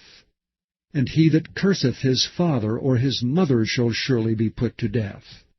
And if men strive together, and one smite another with a stone, or with his fist, and he die not, but keepeth his bed, if he rise again, and walk abroad upon his staff, then shall he that smote him be quit. Only he shall pay for the loss of his time, and shall cause him to be thoroughly healed. And if a man smite his servant or his maid with a rod, and he die under his hand, he shall be surely punished. Notwithstanding, if he continue a day or 2, he shall not be punished, for he is his money. If men strive and hurt a woman with child, so that her fruit depart from her, and yet no mischief follow, he shall be surely punished according as the woman's husband will lay upon him, and he shall pay as the judges determine. And if any mischief follow, then thou shalt give life for life, eye for eye, tooth for tooth, hand for hand, foot for foot, burning for burning, wound for wound, stripe for stripe. And if a man smite the eye of his servant, or the eye of his maid, that it perish, he shall let him go free for his eye's sake. And if he smite out his manservant's tooth, or his maidservant's tooth, he shall let him go free for his tooth's sake. If an ox gore a man or a woman that they die, then the ox shall be surely stoned, and his flesh shall not be eaten, but the owner of the ox shall be quit. But if the ox were wont to push with his horn in time past, and it hath been testified to his owner, and he hath not kept him in, but that he hath killed a man or a woman, the ox shall be stoned, and his owner also shall be put to death. If there be laid on him a sum of money, then he shall give for the ransom of his life whatsoever is laid upon him. Whether he have gored a son, or have gored a daughter, according to this judgment shall it be done unto him. If the ox shall push a manservant or a maidservant, he shall give unto their master 30 shekels of silver, and the ox shall be stoned. And if a man shall open a pit, or if a man shall dig a pit, and not cover it, and an ox or an ass fall therein, the owner of the pit shall make it good, and give money unto the owner of them, and the dead beast shall be his. And if one man's ox hurt another's that he die, then they shall sell the live ox, and divide the money of it, and the dead ox also they shall divide. Or if it be known that the ox hath used to push in time past, and his owner hath not kept him in, he shall surely pay ox for ox, and the dead shall be his own. Chapter 22. If a man shall steal an ox or a sheep, and kill it or sell it, he shall restore 5 oxen for an ox, and 4 sheep for a sheep. If a thief be found breaking up, and be smitten that he die, there shall no blood be shed for him. If the sun be risen upon him, there shall be blood shed for him, for he should make full restitution. If he have nothing, then he shall be sold for his theft. If the theft be certainly found in his hand alive, whether it be ox or ass or sheep, he shall restore double. If a man shall cause a field or vineyard to be eaten, and shall put in his beast, and shall feed in another man's field, of the best of his own field, and of the best of his own vineyard, shall he make restitution. If fire break out, and catch in the thorns, so that the stacks of corn, or the standing corn, or the field be consumed therewith, he that kindled the fire shall surely make restitution. If a man shall deliver unto his neighbor money or stuff to keep, and it be stolen out of the man's house, if the thief be found, let him pay double. If the thief be not found, then the master of the house shall be brought unto the judges, to see whether he have put his hand unto his neighbor's goods. For all manner of trespass, whether it be for ox, for ass, for sheep, for raiment, or for any manner of lost thing, which another challengeth to be his, the cause of both parties shall come before the judges, and whom the judges shall condemn, he shall pay double unto his neighbor. If a man deliver unto his neighbor an ass, or an ox, or a sheep, or any beast to keep, and it die or be hurt, or driven away, no man seeing it, then shall an oath of the Lord between them both, that he hath not put his hand unto his neighbor's goods, and the owner of it shall accept thereof, and he shall not make it good. And if it be stolen from him, he shall make restitution unto the owner thereof. If it be torn in pieces, then let him bring it for a witness, and he shall not make good that which was torn. And if a man borrow aught of his neighbor, and it be hurt, or die, the owner thereof being not with it, he shall surely make it good. But if the owner thereof be with it, he shall not make it good. If it be an hired thing, it came for his hire. And if a man entice a maid that is not betrothed, and lie with her, he shall surely endow her to be his wife. If her father utterly refuse to give her unto him, he shall pay money according to the dowry of virgins. Thou shalt not suffer a witch to live. Whosoever lieth with a beast shall surely be put to death. He that sacrificeth unto any god save unto the Lord only, he shall be utterly destroyed. Thou shalt neither vex a stranger, nor oppress him, for ye were strangers in the land of Egypt. Ye shall not afflict any widow or fatherless child. If thou afflict them in any wise, and they cry at all unto me, I will surely hear their cry. And my wrath shall wax hot, and I will kill you with the sword, and your wives shall be widows, and your children fatherless. If thou lend money to any of my people that is poor by thee, thou shalt not be to him as an usurer, neither shalt thou lay upon him usury. If thou at all take thy neighbour's raiment to pledge, thou shalt deliver it unto him by that the sun goeth down. For that is his covering only, it is his raiment for his skin. Wherein shall he sleep? And it shall come to pass when he crieth unto me that I will hear, for I am gracious. Thou shalt not revile the gods, nor curse the ruler of thy people. Thou shalt not delay to offer the first of thy ripe fruits and of thy liquors, the firstborn of thy sons shalt thou give unto me. Likewise shalt thou do with thine oxen and with thy sheep. 7 days it shall be with his dam, and on the 8th day thou shalt give it me. And ye shall be holy men unto me. Neither shall ye eat any flesh that is torn of beasts in the field, ye shall cast it to the dogs. Chapter 23. Thou shalt not raise a false report. Put not thine hand with the wicked, to be an unrighteous witness. Thou shalt not follow a multitude to do evil, neither shalt thou speak in a cause to decline after many to wrest judgment. Neither shalt thou countenance a poor man in his cause. If thou meet thine enemy's ox or his ass going astray, thou shalt surely bring it back to him again. If thou see the ass of him that hateth thee lying under his burden, and wouldst forbear to help him, thou shalt surely help with him. Thou shalt not wrest the judgment of thy poor in his cause. Keep thee far from a false matter. And the innocent and righteous slay thou not, for I will not justify the wicked. And thou shalt take no gift, for the gift blindeth the wise, and perverteth the words of the righteous. Also thou shalt not oppress a stranger, for ye know the heart of a stranger, seeing ye were strangers in the land of Egypt. And 6 years thou shalt sow thy land, and shalt gather in the fruits thereof. But the 7th year thou shalt let it rest and lie still, that the poor of thy people may eat. And what they leave, the beasts of the field shall eat. In like manner thou shalt deal with thy vineyard and with thy oliveyard. 6 days thou shalt do thy work, and on the 7th day thou shalt rest, that thine ox and thine ass may rest, and the son of thy handmaid and the stranger may be refreshed.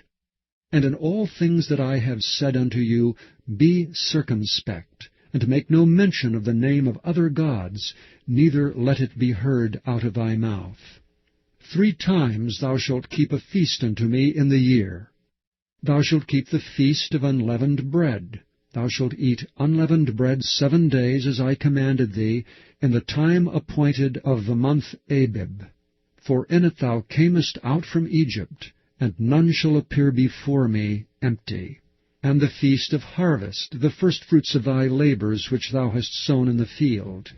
And the feast of ingathering, which is in the end of the year, when thou hast gathered in thy labors out of the field. 3 times in the year all thy males shall appear before the Lord God. Thou shalt not offer the blood of my sacrifice with leavened bread, neither shall the fat of my sacrifice remain until the morning. The first of the firstfruits of thy land thou shalt bring into the house of the Lord thy God. Thou shalt not seethe a kid in his mother's milk. Behold, I send an angel before thee, to keep thee in the way, and to bring thee into the place which I have prepared. Beware of him, and obey his voice. Provoke him not, for he will not pardon your transgressions, for my name is in him. But if thou shalt indeed obey his voice, and do all that I speak, then I will be an enemy unto thine enemies, and an adversary unto thine adversaries. For mine angel shall go before thee, and bring thee unto the Amorites, and the Hittites, and the Perizzites, and the Canaanites, and the Hivites, and the Jebusites, and I will cut them off.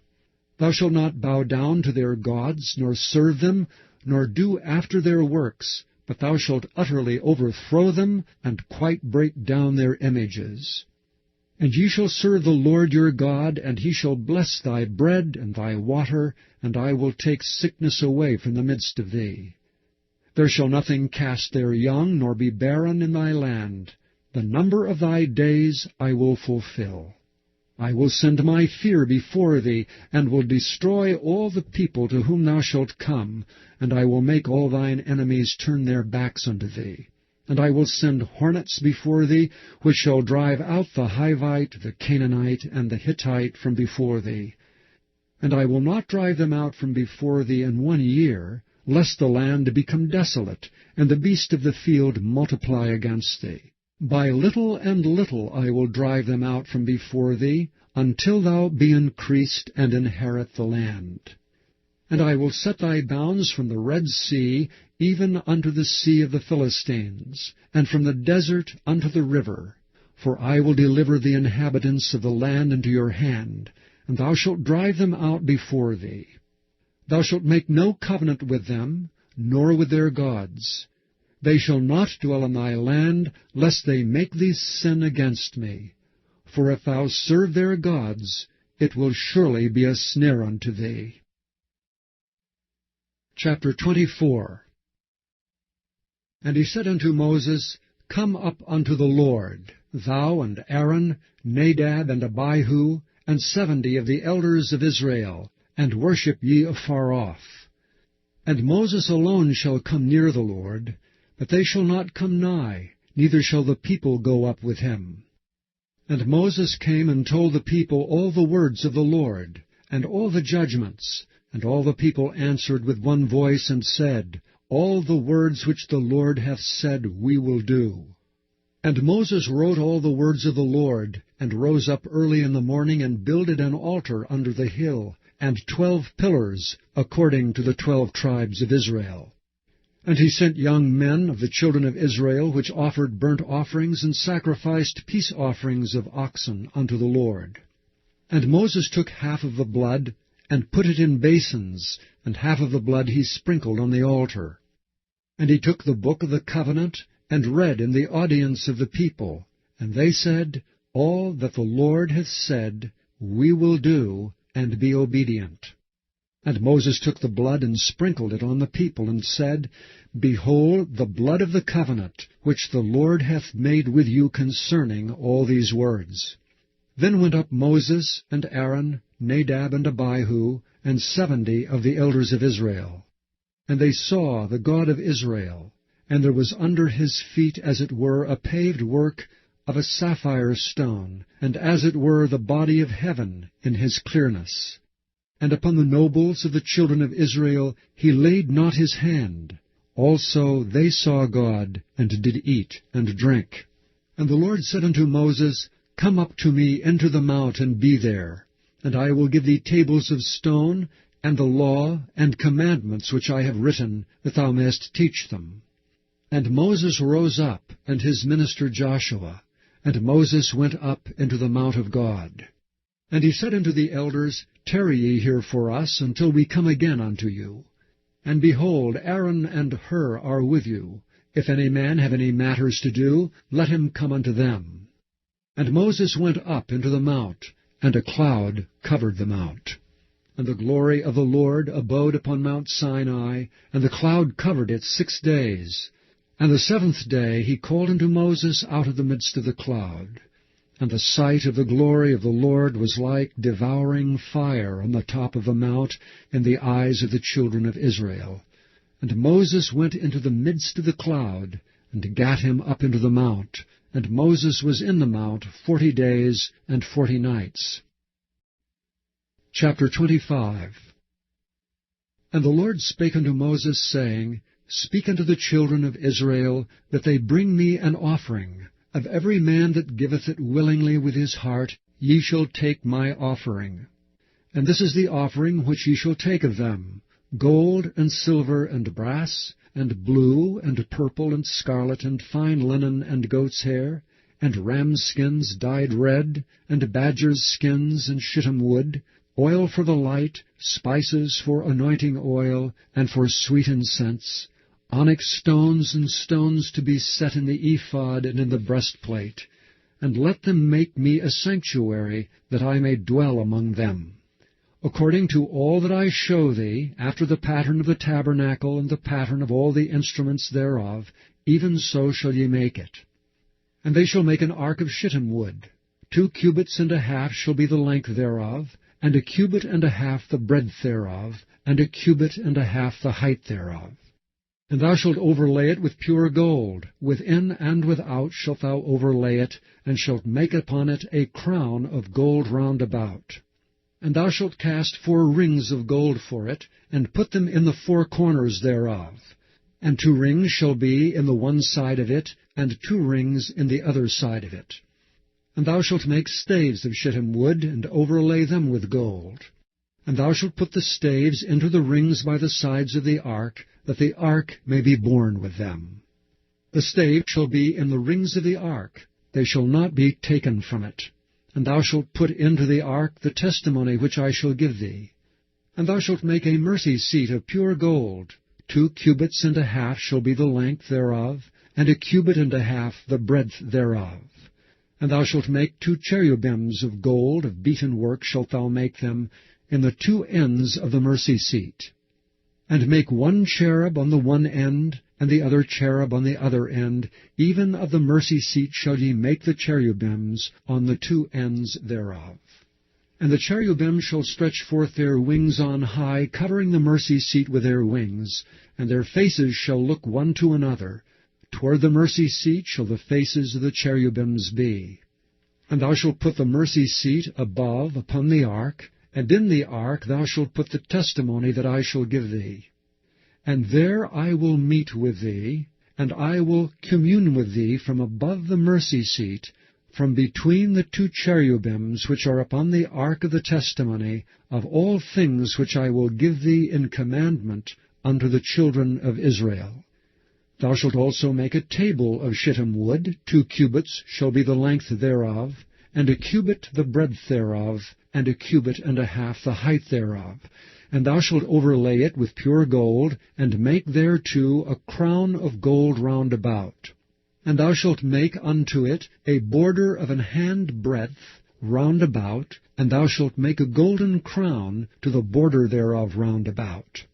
And thou shalt make for it 4 rings of gold, and put the rings in the 4 corners that are on the 4 feet thereof. Over against the border shall the rings be for places of the staves to bear the table. And thou shalt make the staves of shittim wood, and overlay them with gold, that the table may be borne with them. And thou shalt make the dishes thereof, and spoons thereof, and covers thereof, and bowls thereof to cover withal. Of pure gold shalt thou make them. And thou shalt set upon the table showbread before me alway. And thou shalt make a candlestick of pure gold. Of beaten work shall the candlestick be made. His shaft and his branches, his bowls, his knops and his flowers shall be the same.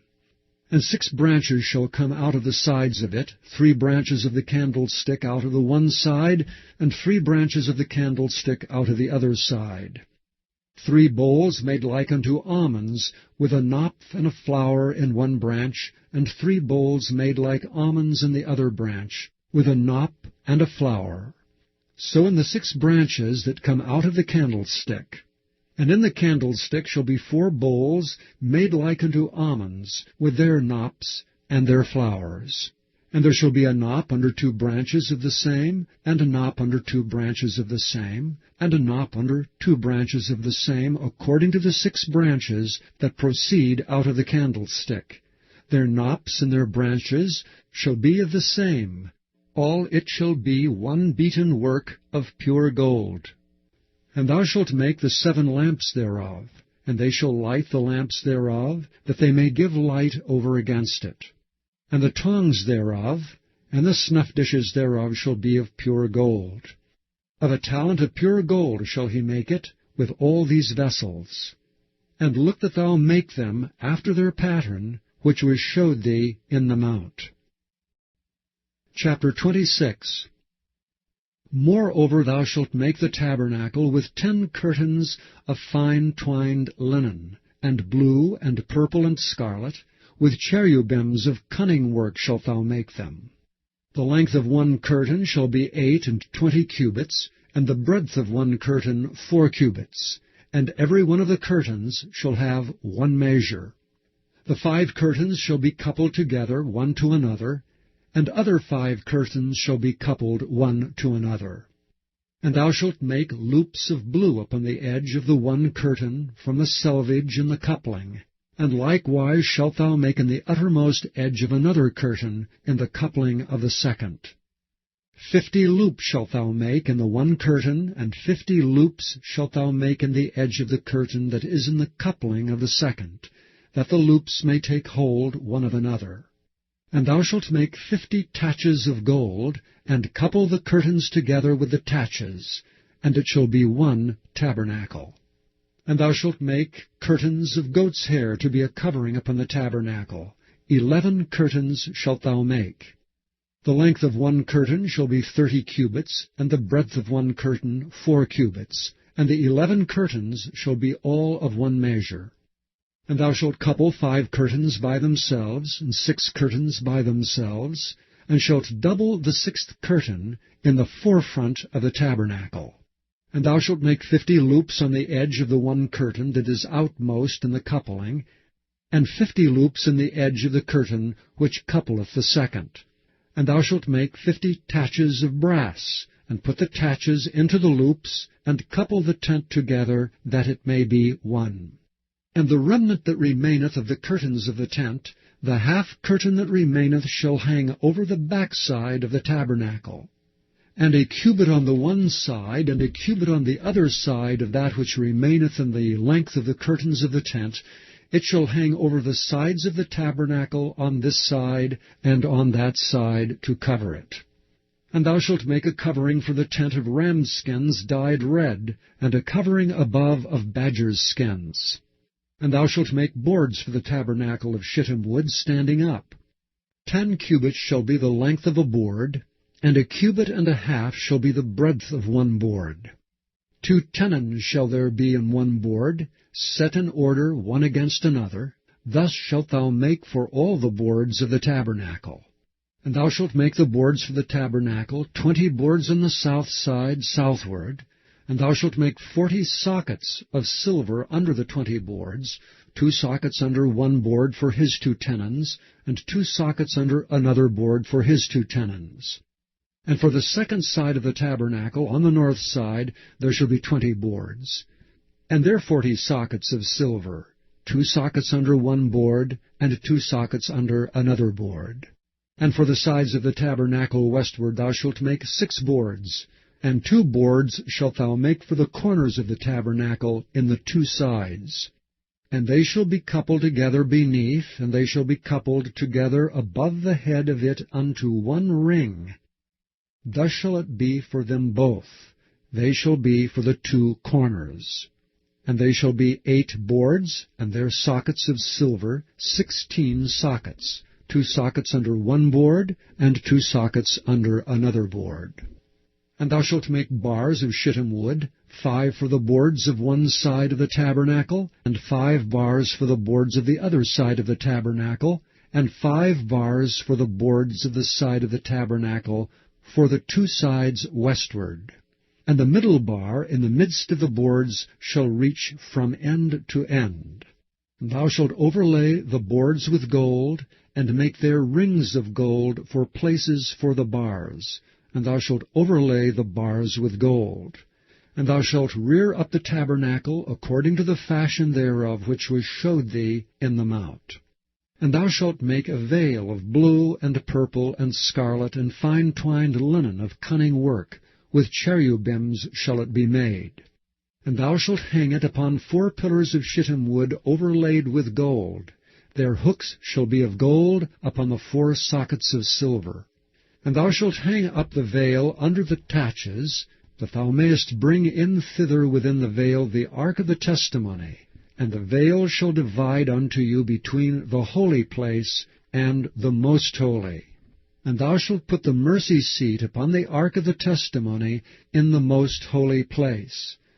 And thou shalt set the table without the veil, and the candlestick over against the table on the side of the tabernacle toward the south. And thou shalt put the table on the north side. And thou shalt make an hanging for the door of the tent, of blue and purple and scarlet and fine twined linen, wrought with needlework. And thou shalt make for the hanging 5 pillars of shittim wood, and overlay them with gold. And their hooks shall be of gold, and thou shalt cast 5 sockets of brass for them. Chapter 27. And thou shalt make an altar of shittim wood, 5 cubits long and 5 cubits broad. The altar shall be 4 square, and the height thereof shall be 3 cubits. And thou shalt make the horns of it upon the 4 corners thereof. His horns shall be of the same, and thou shalt overlay it with brass. And thou shalt make his pans to receive his ashes, and his shovels, and his basins, and his fleshhooks, and his firepans. All the vessels thereof thou shalt make of brass. And thou shalt make for it a grate of network of brass. And upon the net shalt thou make 4 brazen rings in the 4 corners thereof. And thou shalt put it under the compass of the altar beneath, that the net may be even to the midst of the altar. And thou shalt make staves for the altar, staves of shittim wood, and overlay them with brass. And the stave shall be put into the rings, and the stave shall be upon the 2 sides of the altar to bear it. Hollow with boards shalt thou make it, as it was showed thee in the mount, so shall they make it. And thou shalt make the court of the tabernacle. For the south side southward there shall be hangings for the court of fine twined linen of 100 cubits long for one side. And the 20 pillars thereof and their 20 sockets shall be of brass. The hooks of the pillars and their fillets shall be of silver. And likewise for the north side in length there shall be hangings of 100 cubits long, and his 20 pillars and their 20 sockets of brass. The hooks of the pillars and their fillets of silver. And for the breadth of the court on the west side shall be hangings of 50 cubits, their pillars 10, and their sockets 10. And the breadth of the court on the east side eastward shall be 50 cubits. The hangings of one side of the gate shall be 15 cubits, their pillars 3, and their sockets 3. And on the other side shall be hangings 15 cubits, their pillars 3, and their sockets 3. And for the gate of the court shall be an hanging of 20 cubits of blue and purple and scarlet, and fine twined linen, wrought with needlework, and their pillars shall be 4, and their sockets 4. All the pillars round about the court shall be filleted with silver, their hooks shall be of silver, and their sockets of brass. The length of the court shall be 100 cubits, and the breadth 50 everywhere, and the height 5 cubits of fine twined linen, and their sockets of brass. All the vessels of the tabernacle, and all the service thereof, and all the pins thereof, and all the pins of the court shall be of brass. And thou shalt command the children of Israel that they bring thee pure oil olive beaten for the light, to cause the lamp to burn always. In the tabernacle of the congregation without the veil, which is before the testimony, Aaron and his sons shall order it from evening to morning before the Lord. It shall be a statute forever unto their generations on the behalf of the children of Israel. Chapter 28. And take thou unto thee Aaron thy brother, and his sons with him, from among the children of Israel, that he may minister unto me in the priest's office, even Aaron, Nadab, and Abihu, Eleazar, and Ithamar, Aaron's sons. And thou shalt make holy garments for Aaron thy brother, for glory and for beauty. And thou shalt speak unto all that are wise-hearted, whom I have filled with the spirit of wisdom, that they may make Aaron's garments to consecrate him, that he may minister unto me in the priest's office. And these are the garments which they shall make: a breastplate, and an ephod, and a robe, and a broidered coat, a mitre, and a girdle. And they shall make holy garments for Aaron thy brother and his sons, that he may minister unto me in the priest's office. And they shall take gold, and blue, and purple, and scarlet, and fine linen. And they shall make the ephod of gold, of blue, and of purple, of scarlet, and fine twined linen with cunning work. It shall have 2 shoulder pieces thereof, joined at the edges thereof, and so it shall be joined together. And the curious girdle of the ephod which is upon it shall be of the same, according to the work thereof, even of gold, of blue, and purple, and scarlet, and fine twined linen. And thou shalt take 2 onyx stones, and grave on them the names of the children of Israel, 6 of their names on one stone, and the other 6 names of the rest on the other stone, according to their birth. With the work of an engraver in stone, like the engravings of a signet, shalt thou engrave the 2 stones with the names of the children of Israel. Thou shalt make them to be set in ouches of gold. And thou shalt put the 2 stones upon the shoulders of the ephod for stones of memorial unto the children of Israel. And Aaron shall bear their names before the Lord upon his 2 shoulders for a memorial. And thou shalt make ouches of gold, and 2 chains of pure gold at the ends. Of wreathen work shalt thou make them, and fasten the wreathen chains to the ouches. And thou shalt make the breastplate of judgment with cunning work. After the work of the ephod thou shalt make it, of gold, of blue, and of purple, and of scarlet, and of fine twined linen shalt thou make it. 4 square it shall be, being doubled. A span shall be the length thereof, and a span shall be the breadth thereof. And thou shalt set in it settings of stones, even 4 rows of stones. The first row shall be a sardius, a topaz, and a carbuncle. This shall be the first row. And the second row shall be an emerald, a sapphire, and a diamond. And the third row a ligure, an agate, and an amethyst. And the 4th row a beryl, and an onyx, and a jasper. They shall be set in gold in their enclosings. And the stones shall be with the names of the children of Israel, 12 according to their names, like the engravings of a signet. Every one with his name shall they be, according to the 12 tribes. And thou shalt make upon the breastplate chains at the ends of wreathen work of pure gold. And thou shalt make upon the breastplate 2 rings of gold, and shalt put the 2 rings on the 2 ends of the breastplate. And thou shalt put the 2 wreathen chains of gold in the 2 rings which are on the ends of the breastplate. And the other 2 ends, the 2 wreathen chains, shalt thou fasten in the 2 ouches, and put them on the shoulder pieces of the ephod before it. And thou shalt make 2 rings of gold, and thou shalt put them upon the 2 ends of the breastplate in the border thereof, which is in the side of the ephod inward. And 2 other rings of gold thou shalt make, and shalt put them on the 2 sides of the ephod underneath, toward the forepart thereof, over against the other coupling thereof, above the curious girdle of the ephod. And they shall bind the breastplate by the rings thereof unto the rings of the ephod with a lace of blue, that it may be above the curious girdle of the ephod, and that the breastplate be not loosed from the ephod. And Aaron shall bear the names of the children of Israel in the breastplate of judgment upon his heart, when he goeth into the holy place, for a memorial before the Lord continually. And thou shalt put in the breastplate of judgment the Urim and the Thummim, and they shall be upon Aaron's heart when he goeth in before the Lord. And Aaron shall bear the judgment of the children of Israel upon his heart before the Lord continually. And thou shalt make the robe of the ephod all of blue. And there shall be an hole in the top of it, in the midst thereof. It shall have a binding of woven work round about the hole of it, as it were the hole of an habergeon, that it be not rent.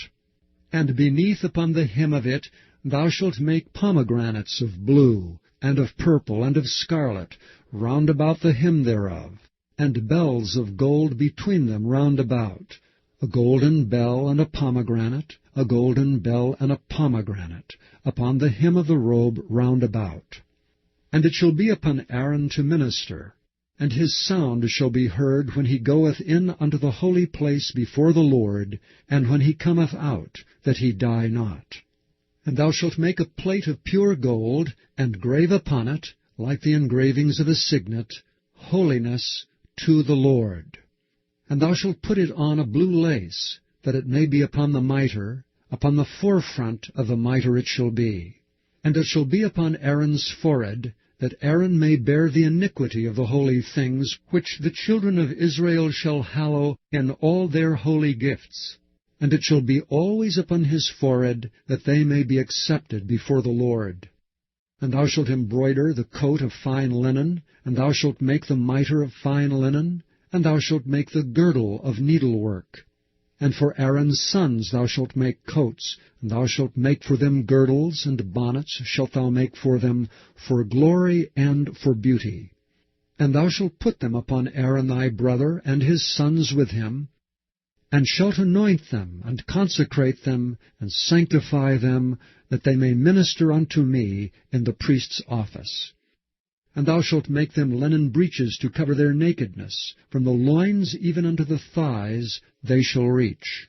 And they shall be upon Aaron and upon his sons, when they come in unto the tabernacle of the congregation, or when they come near unto the altar to minister in the holy place, that they bear not iniquity and die. It shall be a statute for ever unto him and his seed after him. Chapter 29. And this is the thing that thou shalt do unto them to hallow them, to minister unto me in the priest's office. Take 1 young bullock, and 2 rams without blemish, and unleavened bread, and cakes unleavened tempered with oil, and wafers unleavened, anointed with oil. Of wheaten flour shalt thou make them. And thou shalt put them into 1 basket, and bring them in the basket with the bullock and the 2 rams. And Aaron and his sons thou shalt bring unto the door of the tabernacle of the congregation, and shalt wash them with water. And thou shalt take the garments, and put upon Aaron the coat, and the robe of the ephod, and the breastplate, and gird him with the curious girdle of the ephod. And thou shalt put the mitre upon his head, and put the holy crown upon the mitre. Then shalt thou take anointing oil, and pour it upon his head, and anoint him. And thou shalt bring his sons, and put coats upon them. And thou shalt gird them with girdles, Aaron and his sons, and put the bonnets on them. And the priest's office shall be theirs for a perpetual statute, and thou shalt consecrate Aaron and his sons. And thou shalt cause a bullock to be brought before the tabernacle of the congregation, and Aaron and his sons shall put their hands upon the head of the bullock. And thou shalt kill the bullock before the Lord, by the door of the tabernacle of the congregation. And thou shalt take of the blood of the bullock, and put it upon the horns of the altar with thy finger, and pour all the blood beside the bottom of the altar. And thou shalt take all the fat that covereth the inwards, and the caul that is above the liver, and the 2 kidneys, and the fat that is upon them, and burn them upon the altar. But the flesh of the bullock, and his skin, and his dung, shalt thou burn with fire without the camp. It is a sin offering. Thou shalt also take 1 ram, and Aaron and his sons shall put their hands upon the head of the ram. And thou shalt slay the ram, and thou shalt take his blood, and sprinkle it round about upon the altar. And thou shalt cut the ram in pieces, and wash the inwards of him and his legs, and put them unto his pieces, and unto his head. And thou shalt burn the whole ram upon the altar. It is a burnt offering unto the Lord. It is a sweet savour, and offering made by fire unto the Lord. And thou shalt take the other ram, and Aaron and his sons shall put their hands upon the head of the ram.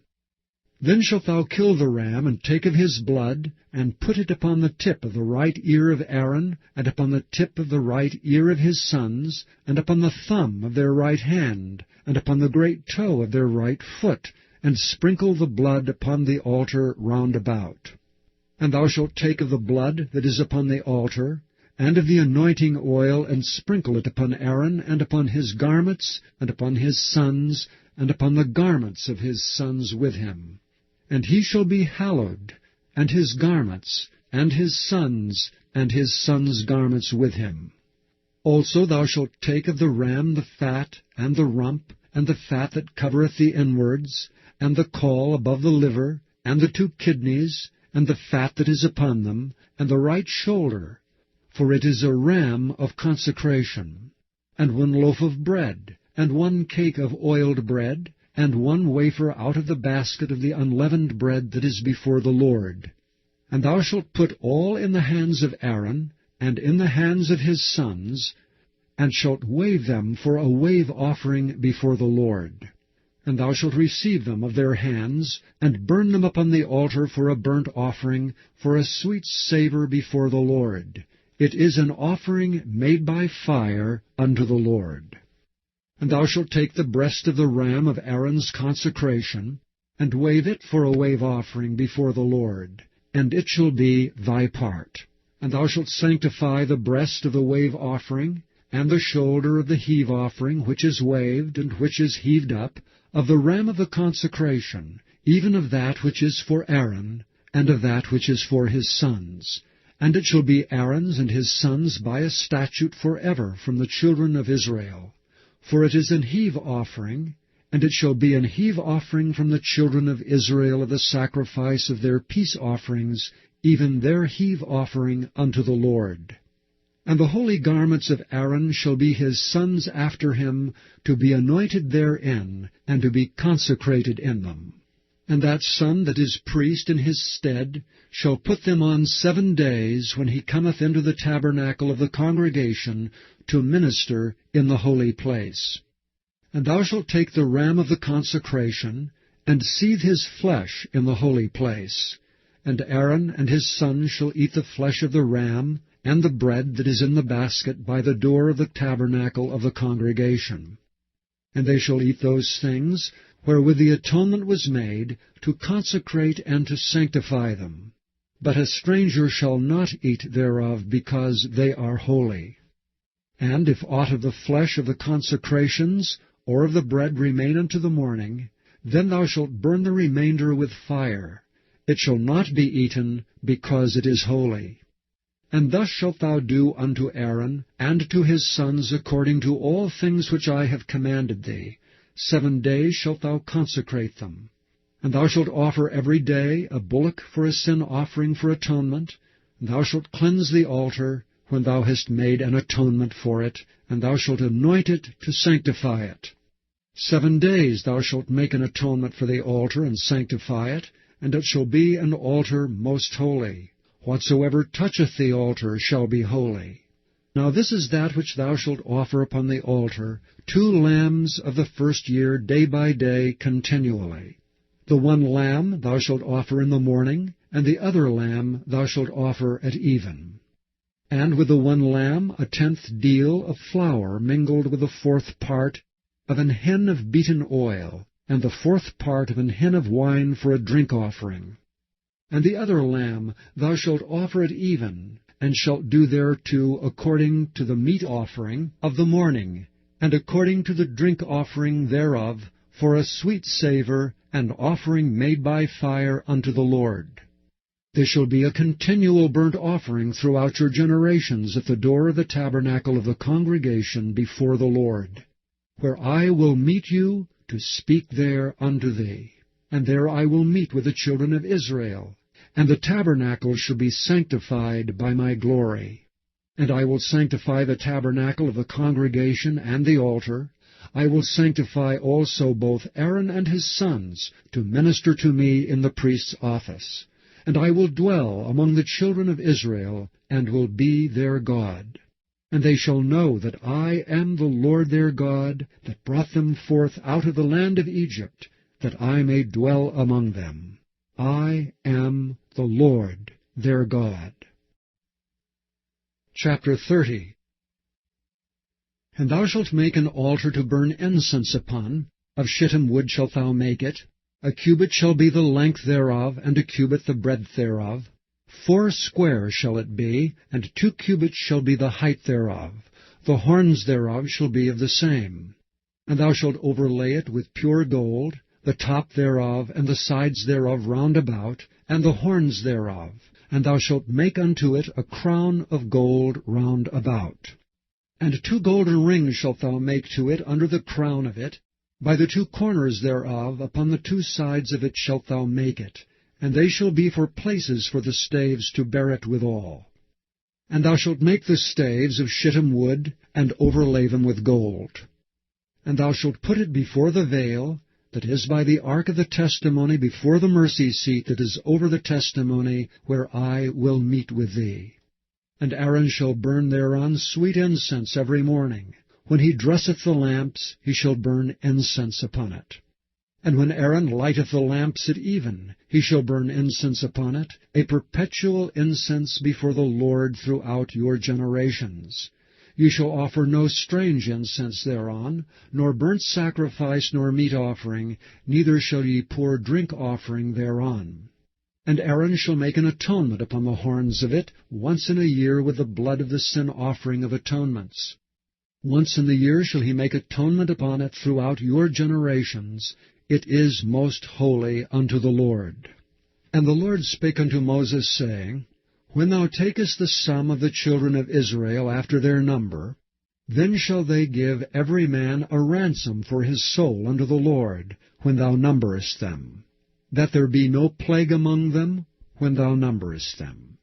This they shall give every one that passeth among them that are numbered, half a shekel after the shekel of the sanctuary.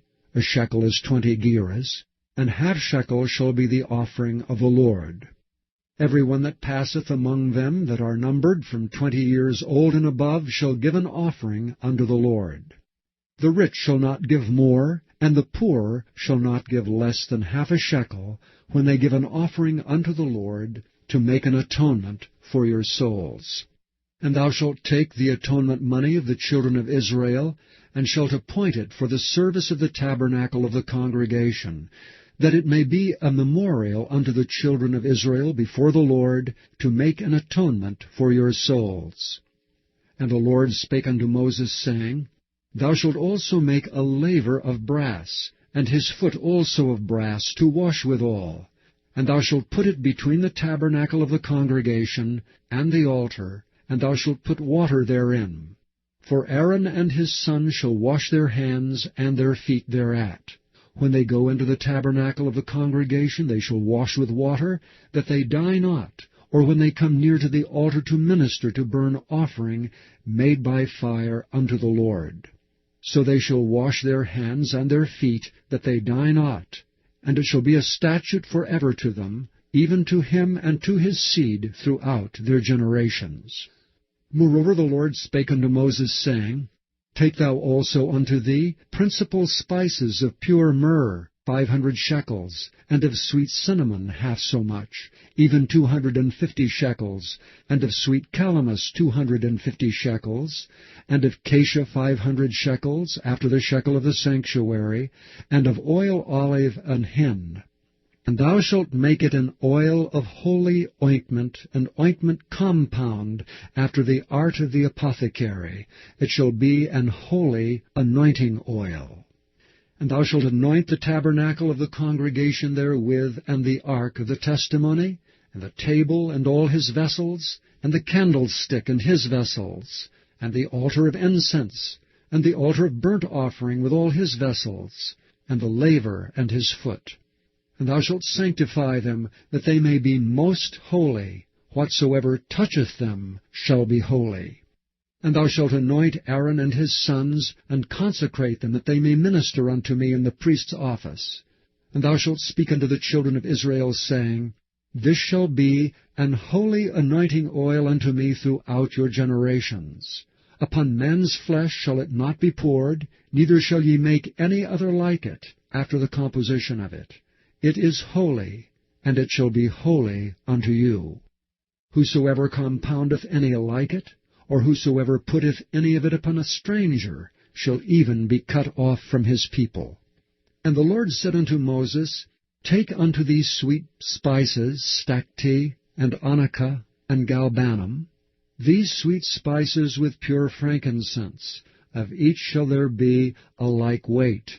Thou shalt make it a perfume, a confection after the art of the apothecary, tempered together, pure and holy.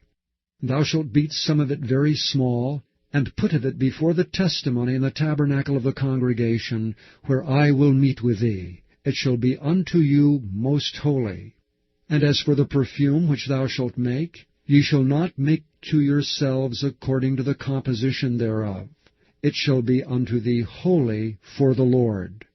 Whosoever shall make like unto that, to smell thereto, shall even be cut off from his people. Chapter 31. And the Lord spake unto Moses, saying, See, I have called by name Bezaleel the son of Uri, the son of Hur of the tribe of Judah, and I have filled him with the Spirit of God, in wisdom and in understanding, and in knowledge and in all manner of workmanship, to devise cunning works, to work in gold, and in silver, and in brass, and in cutting of stones, to set them, and in carving of timber, to work in all manner of workmanship. And I, behold, I have given with him Aholiab, the son of Ahisamach of the tribe of Dan. And in the hearts of all that are wise-hearted I have put wisdom, that they may make all that I have commanded thee, the tabernacle of the congregation, and the ark of the testimony, and the mercy seat that is thereupon, and all the furniture of the tabernacle, and the table and his furniture, and the pure candlestick with all his furniture, and the altar of incense, and the altar of burnt offering with all his furniture, and the laver and his foot, and the cloths of service, and the holy garments for Aaron and the priest, and the garments of his sons to minister in the priest's office, and the anointing oil, and sweet incense for the holy place. According to all that I have commanded thee shall they do. And the Lord spake unto Moses, saying, Speak thou also unto the children of Israel, saying, Verily my Sabbaths ye shall keep. For it is a sign between me and you throughout your generations, that ye may know that I am the Lord that doth sanctify you. Ye shall keep the Sabbath therefore, for it is holy unto you. Every one that defileth it shall surely be put to death. For whosoever doeth any work therein, that soul shall be cut off from among his people. 6 days may work be done, but in the 7th is the Sabbath of rest, holy to the Lord. Whosoever doeth any work in the Sabbath day, he shall surely be put to death. Wherefore the children of Israel shall keep the Sabbath, to observe the Sabbath throughout their generations for a perpetual covenant. It is a sign between me and the children of Israel forever. For in 6 days the Lord made heaven and earth, and on the 7th day he rested and was refreshed.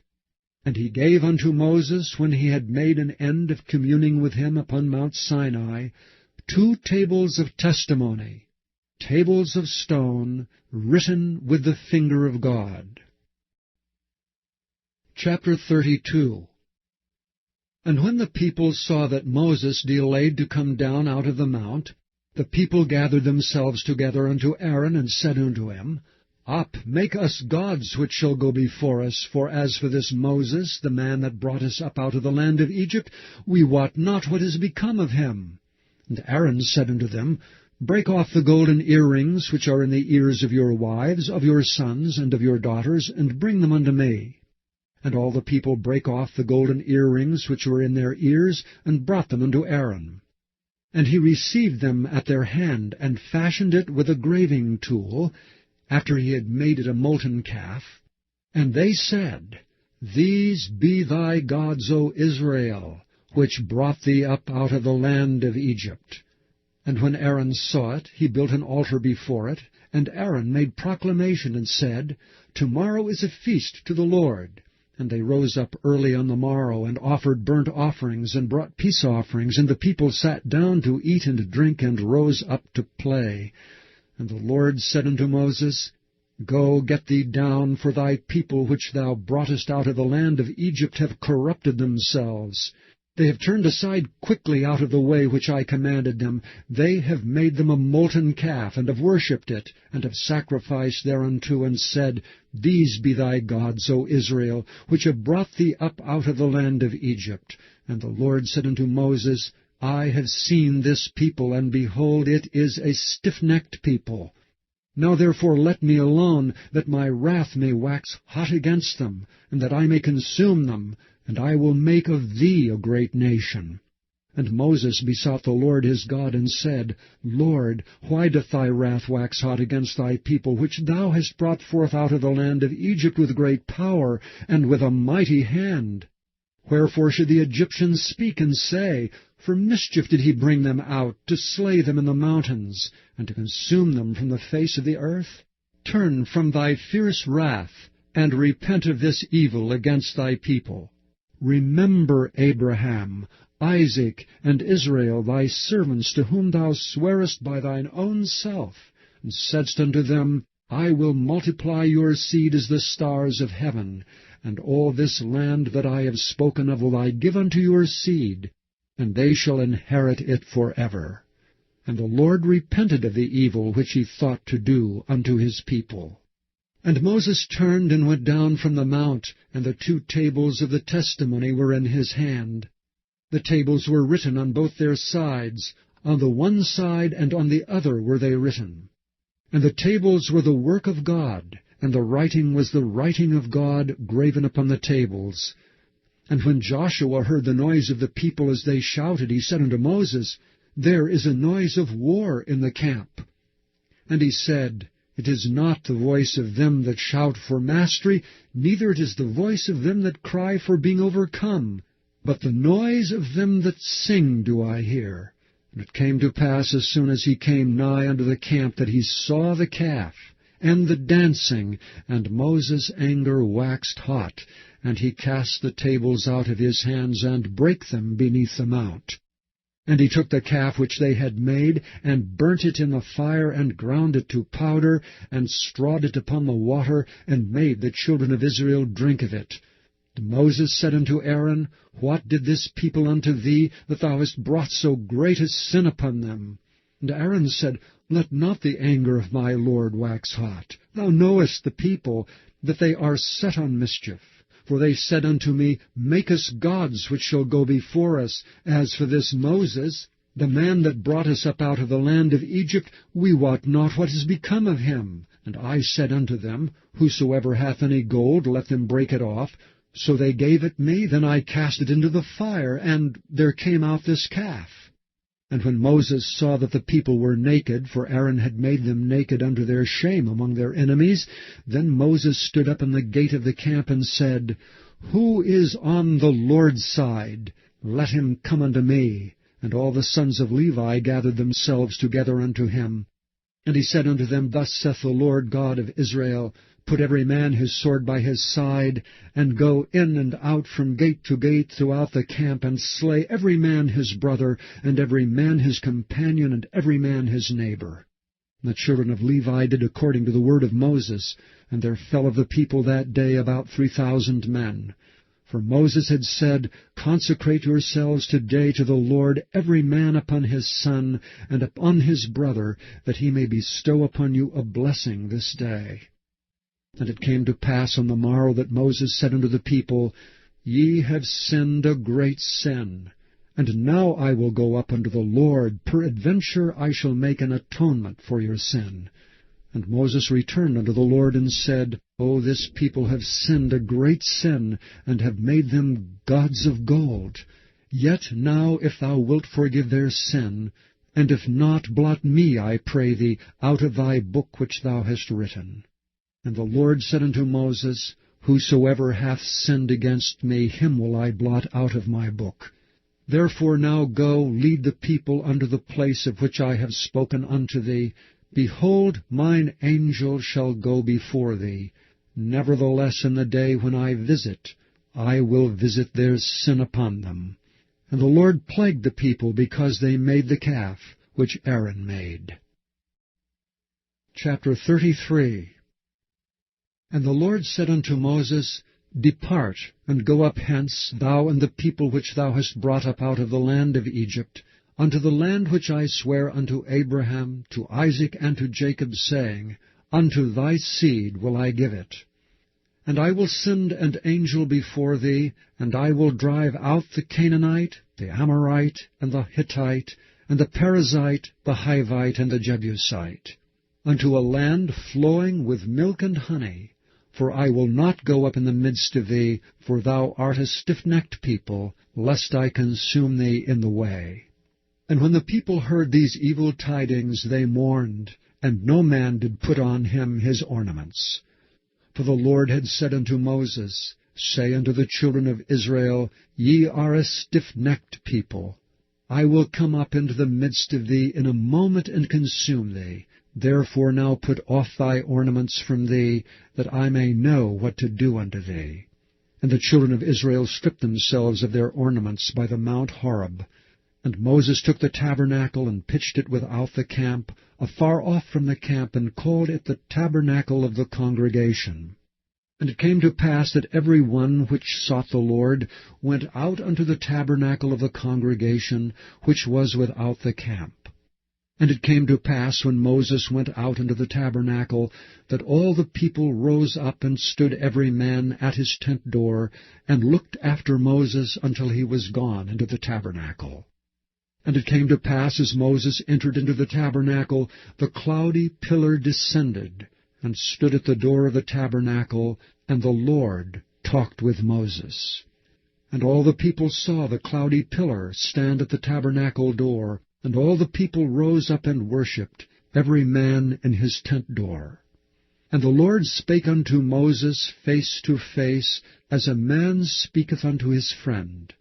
And he turned again into the camp, but his servant Joshua the son of Nun, a young man, departed not out of the tabernacle.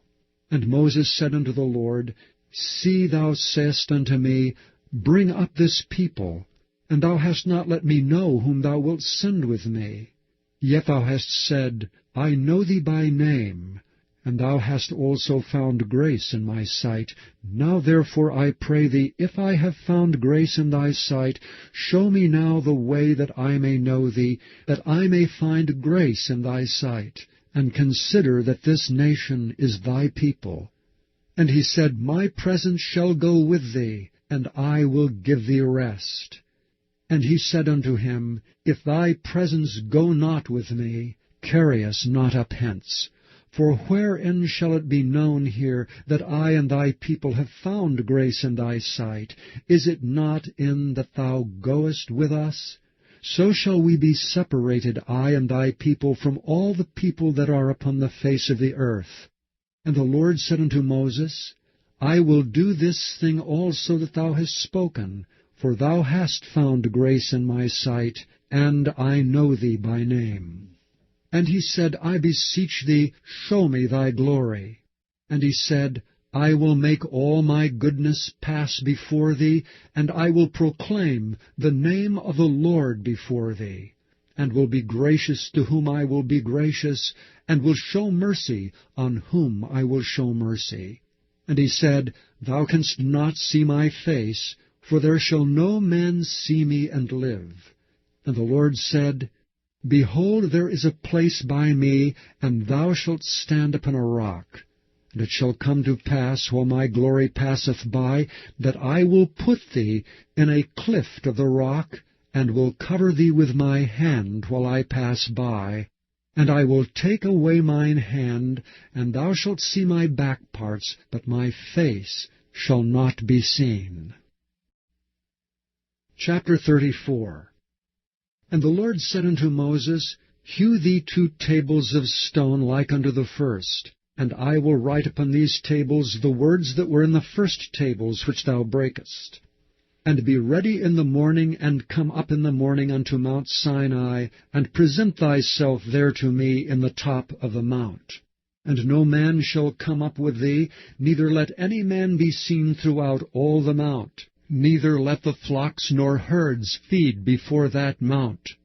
And he hewed 2 tables of stone like unto the first, and Moses rose up early in the morning, and went up unto Mount Sinai, as the Lord had commanded him, and took in his hand the 2 tables of stone. And the Lord descended in the cloud, and stood with him there, and proclaimed the name of the Lord. The Lord passed by before him, and proclaimed, the Lord God, merciful and gracious, long-suffering and abundant in goodness and truth, keeping mercy for thousands, forgiving iniquity and transgression and sin, and that will by no means clear the guilty, visiting the iniquity of the fathers upon the children, and upon the children's children unto the 3rd and to the 4th generation. And Moses made haste, and bowed his head toward the earth, and worshipped. And he said, If now I have found grace in thy sight, O Lord, let my Lord, I pray thee, go among us. For it is a stiff-necked people, and pardon our iniquity and our sin, and take us for thine inheritance. And he said, Behold, I make a covenant. Before all thy people I will do marvels such as have not been done in all the earth, nor in any nation. And all the people among which thou art shall see the work of the Lord. For it is a terrible thing that I will do with thee. Observe thou that which I command thee this day. Behold, I will drive out before thee the Amorite, and the Canaanite, and the Hittite, and the Perizzite, and the Hivite, and the Jebusite. Take heed to thyself, lest thou make a covenant with the inhabitants of the land whither thou goest, lest it be for a snare in the midst of thee. But ye shall destroy their altars, break their images, and cut down their groves. For thou shalt worship no other God, for the Lord, whose name is jealous, is a jealous God. Lest thou make a covenant with the inhabitants of the land, and they go a-whoring after their gods, and do sacrifice unto their gods, and one call thee, and thou eat of his sacrifice. And thou take of their daughters unto thy sons, and their daughters go a-whoring after their gods, and make thy sons go a-whoring after their gods. Thou shalt make thee no molten gods. The feast of unleavened bread shalt thou keep. 7 days thou shalt eat unleavened bread, as I commanded thee, in the time of the month Abib. For in the month Abib thou camest out from Egypt. All that openeth the matrix is mine, and every firstling among thy cattle, whether ox or sheep, that is male. But the firstling of an ass thou shalt redeem with a lamb, and if thou redeem him not, then shalt thou break his neck. All the firstborn of thy sons shalt thou redeem, and none shall appear before me empty. 6 days shalt thou work, but on the 7th day thou shalt rest. In earing time and in harvest thou shalt rest. And thou shalt observe the feast of weeks, of the firstfruits of wheat harvest, and the feast of ingathering at the year's end. Thrice in the year shall all your men children appear before the Lord God, the God of Israel. For I will cast out the nations before thee, and enlarge thy borders. Neither shall any man desire thy land when thou shalt go up to appear before the Lord thy God thrice in the year. Thou shalt not offer the blood of my sacrifice with leaven, neither shall the sacrifice of the feast of the Passover be left unto the morning. The first of the firstfruits of thy land shalt thou bring unto the house of the Lord thy God. Thou shalt not see the kid in his mother's milk. And the Lord said unto Moses, Write thou these words, for after the tenor of these words I have made a covenant with thee and with Israel.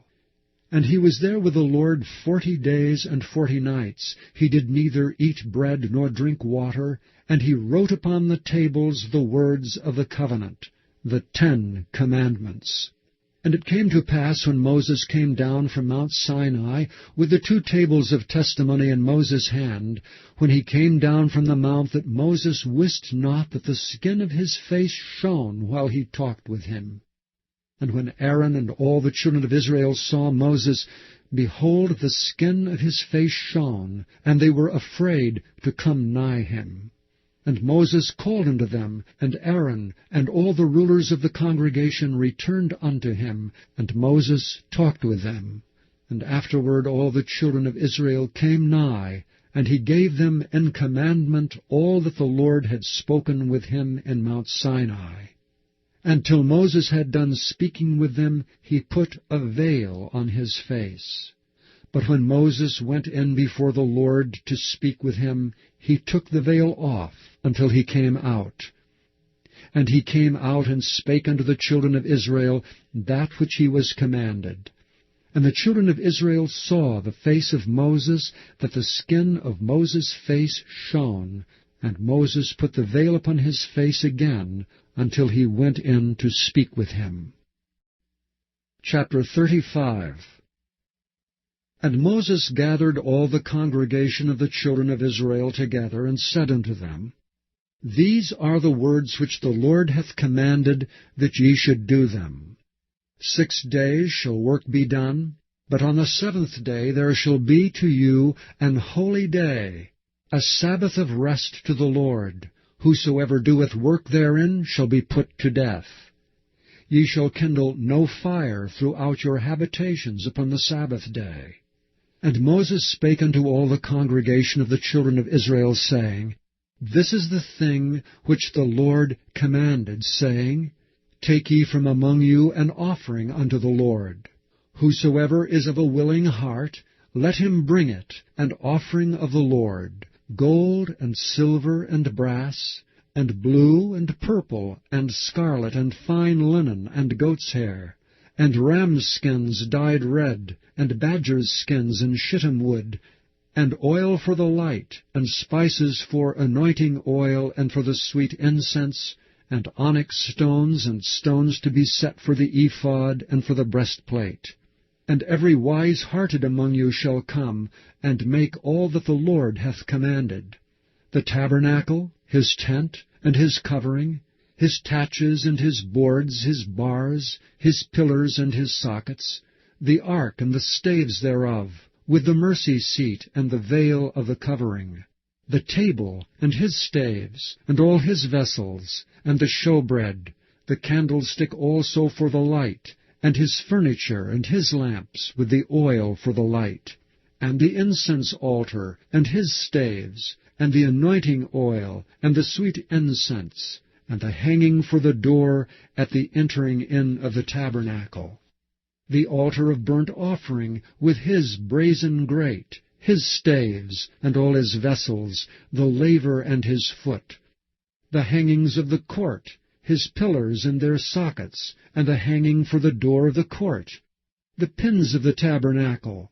and the pins of the court and their cords, the cloths of service, to do service in the holy place, the holy garments for Aaron the priest, and the garments of his sons, to minister in the priest's office. And all the congregation of the children of Israel departed from the presence of Moses. And they came, every one whose heart stirred him up, and every one whom his spirit made willing, and they brought the Lord's offering to the work of the tabernacle of the congregation, and for all his service, and for the holy garments. And they came, both men and women, as many as were willing-hearted, and brought bracelets and earrings and rings, and tablets, all jewels of gold, and every man that offered an offering of gold unto the Lord. And every man with whom was found blue and purple, and scarlet, and fine linen, and goat's hair, and red skins of rams, and badgers' skins brought them. Every one that did offer an offering of silver and brass brought the Lord's offering, and every man with whom was found shittim wood for any work of the service brought it. And all the women that were wise-hearted did spin with their hands, and brought that which they had spun, both of blue, and of purple, and of scarlet, and of fine linen. And all the women whose heart stirred them up in wisdom spun goat's hair.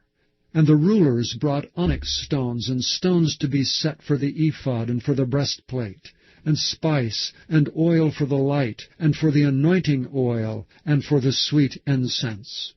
And the children of Israel brought a willing offering unto the Lord, every man and woman whose heart made them willing to bring for all manner of work which the Lord had commanded to be made by the hand of Moses. And Moses said unto the children of Israel, See, the Lord hath called by name Bezaleel the son of Uri, the son of Hur of the tribe of Judah. And he hath filled him with the Spirit of God, in wisdom, in understanding, and in knowledge, and in all manner of workmanship, and to devise curious works, to work in gold, and in silver, and in brass, and in the cutting of stones to set them, and in carving of wood to make any manner of cunning work. And he hath put in his heart that he may teach both he and Aholiab, the son of Ahisamach of the tribe of Dan. Them hath he filled with wisdom of heart, to work all manner of work of the engraver, and of the cunning workman, and of the embroiderer, in blue, and in purple, and scarlet, and in fine linen, and of the weaver, even of them that do any work, and of those that devise cunning work. Chapter 36. Then wrought Bezaleel and Aholiab, and every wise-hearted man in whom the Lord put wisdom and understanding, to know how to work all manner of work for the service of the sanctuary, according to all that the Lord had commanded. And Moses called Bezaleel and Aholiab, and every wise-hearted man in whose heart the Lord had put wisdom, even every one whose heart stirred him up to come unto the work to do it. And they received of Moses all the offering which the children of Israel had brought for the work of the service of the sanctuary, to make it withal. And they brought yet unto him free offerings every morning. And all the wise men that wrought all the work of the sanctuary came every man from his work which they made. And they spake unto Moses, saying, The people bring much more than enough for the service of the work which the Lord commanded to make. And Moses gave commandment, and they caused it to be proclaimed throughout the camp, saying, Let neither man nor woman make any more work for the offering of the sanctuary. So the people were restrained from bringing, for the stuff they had was sufficient for all the work to make it, and too much. And every wise-hearted man among them that wrought the work of the tabernacle made 10 curtains of fine twined linen, and blue, and purple, and scarlet, with cherubims of cunning work made he them. The length of one curtain was 28 cubits, and the breadth of one curtain 4 cubits. The curtains were all of one size. And he coupled the 5 curtains one unto another, and the other 5 curtains he coupled one unto another. And he made loops of blue on the edge of one curtain from the selvage in the coupling. Likewise he made in the uttermost side of another curtain in the coupling of the second. 50 loops made he in one curtain, and 50 loops made he in the edge of the curtain which was in the coupling of the second. The loops held one curtain to another. And he made 50 taches of gold, and coupled the curtains one unto another with the taches, so it became one tabernacle. And he made curtains of goat's hair for the tent over the tabernacle. 11 curtains he made them. The length of one curtain was 30 cubits, and 4 cubits was the breadth of one curtain. The 11 curtains were of one size. And he coupled 5 curtains by themselves, and 6 curtains by themselves. And he made 50 loops upon the uttermost edge of the curtain in the coupling, and 50 loops made he upon the edge of the curtain which coupleth the second. And he made 50 taches of brass to couple the tent together, that it might be one. And he made a covering for the tent of rams' skins dyed red, and a covering of badgers' skins above that. And he made boards for the tabernacle of shittim wood standing up. The length of a board was 10 cubits, and the breadth of a board 1 cubit and a half. One board had 2 tenons, equally distant one from another. Thus did he make for all the boards of the tabernacle. And he made the boards for the tabernacle, 20 boards for the south side southward, and 40 sockets of silver he made under the 20 boards, 2 sockets under one board for his 2 tenons, and 2 sockets under another board for his 2 tenons. And for the other side of the tabernacle, which is toward the north corner, he made 20 boards, and there 40 sockets of silver, 2 sockets under one board, and 2 sockets under another board. And for the sides of the tabernacle westward he made 6 boards. And 2 boards made he for the corners of the tabernacle in the 2 sides. And they were coupled beneath, and coupled together at the head thereof, to one ring. Thus he did to both of them in both the corners. And there were 8 boards, and their sockets were 16 sockets of silver, under every board 2 sockets. And he made bars of shittim wood, 5 for the boards of the one side of the tabernacle, and 5 bars for the boards on the other side of the tabernacle, and 5 bars for the boards of the tabernacle for the sides westward. And he made the middle bar to shoot through the boards from the one end to the other. And he overlaid the boards with gold, and made their rings of gold to be places for the bars, and overlaid the bars with gold. And he made a veil of blue, and purple, and scarlet, and fine twined linen. With cherubims made he it of cunning work. And he made thereunto 4 pillars of shittim wood, and overlaid them with gold. Their hooks were of gold, and he cast for them 4 sockets of silver. And he made an hanging for the tabernacle door of blue, and purple, and scarlet, and fine twined linen of needlework, and the 5 pillars of it with their hooks. And he overlaid their chapiters and their fillets with gold, but their 5 sockets were of brass. Chapter 37. And Bezaleel made the ark of shittim wood. 2 cubits and a half was the length of it, and 1 cubit and a half the breadth of it, and 1 cubit and a half the height of it.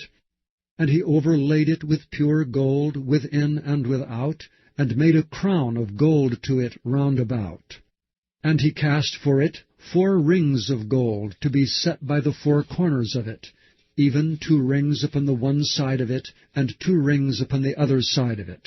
And he made staves of shittim wood, and overlaid them with gold. And he put the staves into the rings by the sides of the ark, to bear the ark. And he made the mercy seat of pure gold. 2 cubits and a half was the length thereof, and 1 cubit and a half the breadth thereof. And he made 2 cherubims of gold, beaten out of one piece made he them, on the 2 ends of the mercy seat. 1 cherub on the end on this side, and another cherub on the other end on that side. Out of the mercy seat made he the cherubims on the 2 ends thereof. And the cherubims spread out their wings on high, and covered with their wings over the mercy seat, with their faces one to another. Even to the mercy seatward were the faces of the cherubims. And he made the table of shittim wood. 2 cubits was the length thereof, and 1 cubit the breadth thereof, and 1 cubit and a half the height thereof. And he overlaid it with pure gold, and made thereunto a crown of gold round about. Also he made thereunto a border of an handbreadth round about, and made a crown of gold for the border thereof round about. And he cast for it 4 rings of gold, and put the rings upon the 4 corners that were in the 4 feet thereof. Over against the border were the rings, the places for the staves to bear the table. And he made the staves of shittim wood, and overlaid them with gold, to bear the table. And he made the vessels which were upon the table, his dishes, and his spoons, and his bowls, and his covers to cover withal, of pure gold. And he made the candlestick of pure gold, of beaten work made he the candlestick, his shaft and his branch, his bowls, his knops, and his flowers were of the same. And 6 branches going out of the sides thereof, 3 branches of the candlestick out of the one side thereof, and 3 branches of the candlestick out of the other side thereof. 3 bowls made after the fashion of almonds in one branch, a knop and a flower, and 3 bowls made like almonds in another branch, a knop and a flower, so throughout the 6 branches going out of the candlestick. And in the candlestick were 4 bowls made like almonds, his knops and his flowers, and a knop under 2 branches of the same, and a knop under 2 branches of the same, and a knop under 2 branches of the same, according to the 6 branches going out of it. Their knops and their branches were of the same. All of it was one beaten work of pure gold. And he made his 7 lamps, and his snuffers, and his snuff dishes of pure gold. Of a talent of pure gold made he it, and all the vessels thereof. And he made the incense altar of shittim wood. The length of it was a cubit, and the breadth of it a cubit. It was foursquare, and 2 cubits was the height of it. The horns thereof were of the same.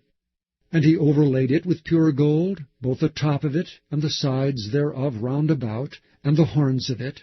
Also he made unto it a crown of gold round about. And he made 2 rings of gold for it under the crown thereof, by the 2 corners of it, upon the 2 sides thereof, to be places for the staves to bear it withal.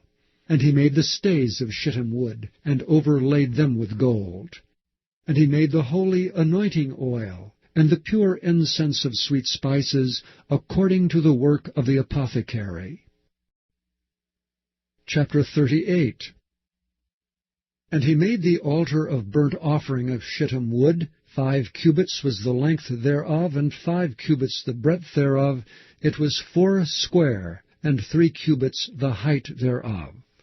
And he made the horns thereof, and the 4 corners of it. The horns thereof were of the same, and he overlaid it with brass. And he made all the vessels of the altar, the pots, and the shovels, and the basins, and the flesh hooks, and the fire pans. All the vessels thereof made he of brass. And he made for the altar a brazen grate of network under the compass thereof beneath unto the midst of it.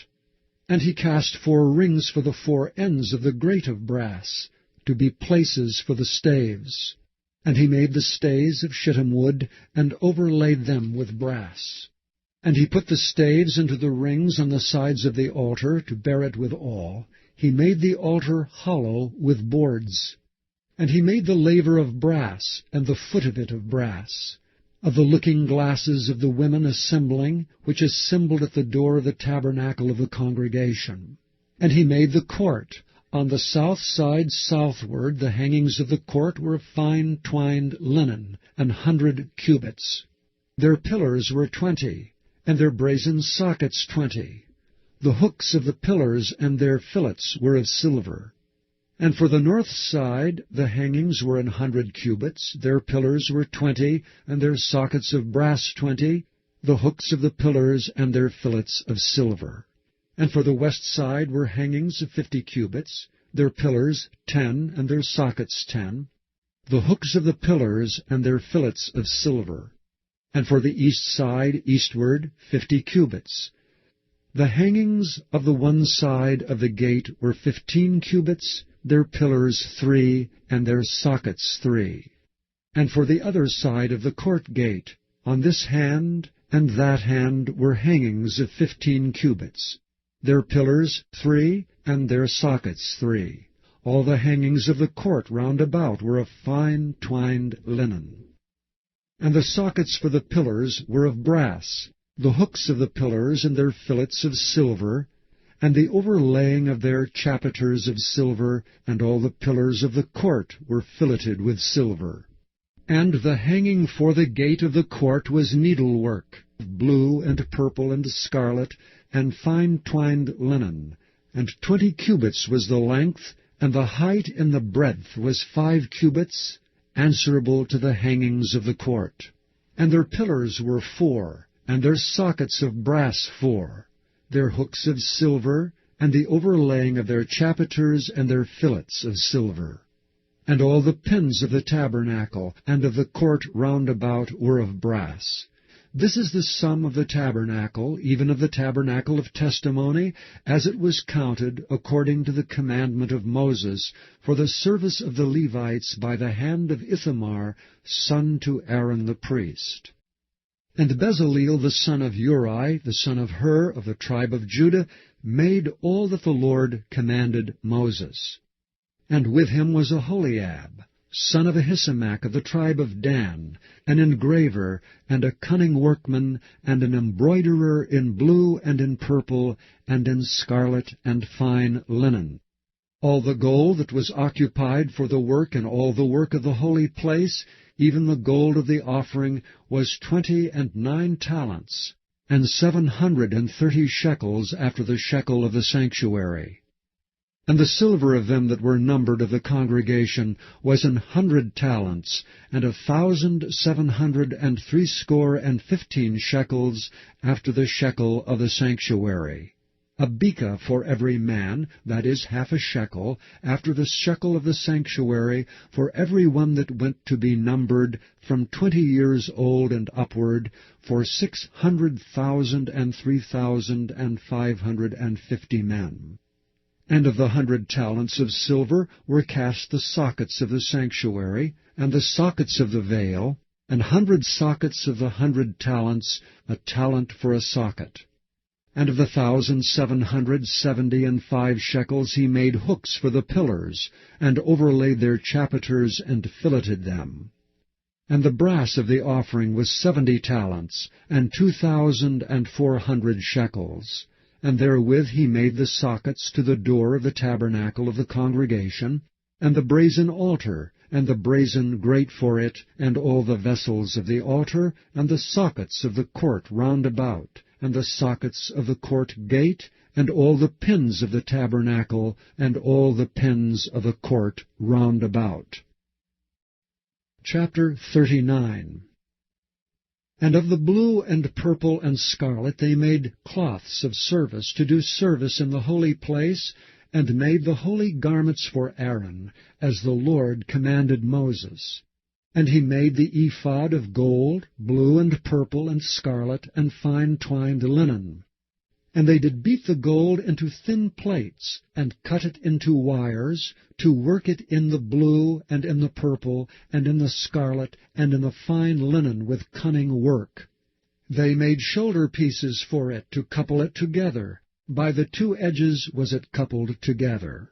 And the curious girdle of his ephod that was upon it was of the same, according to the work thereof, of gold, blue, and purple, and scarlet, and fine twined linen, as the Lord commanded Moses.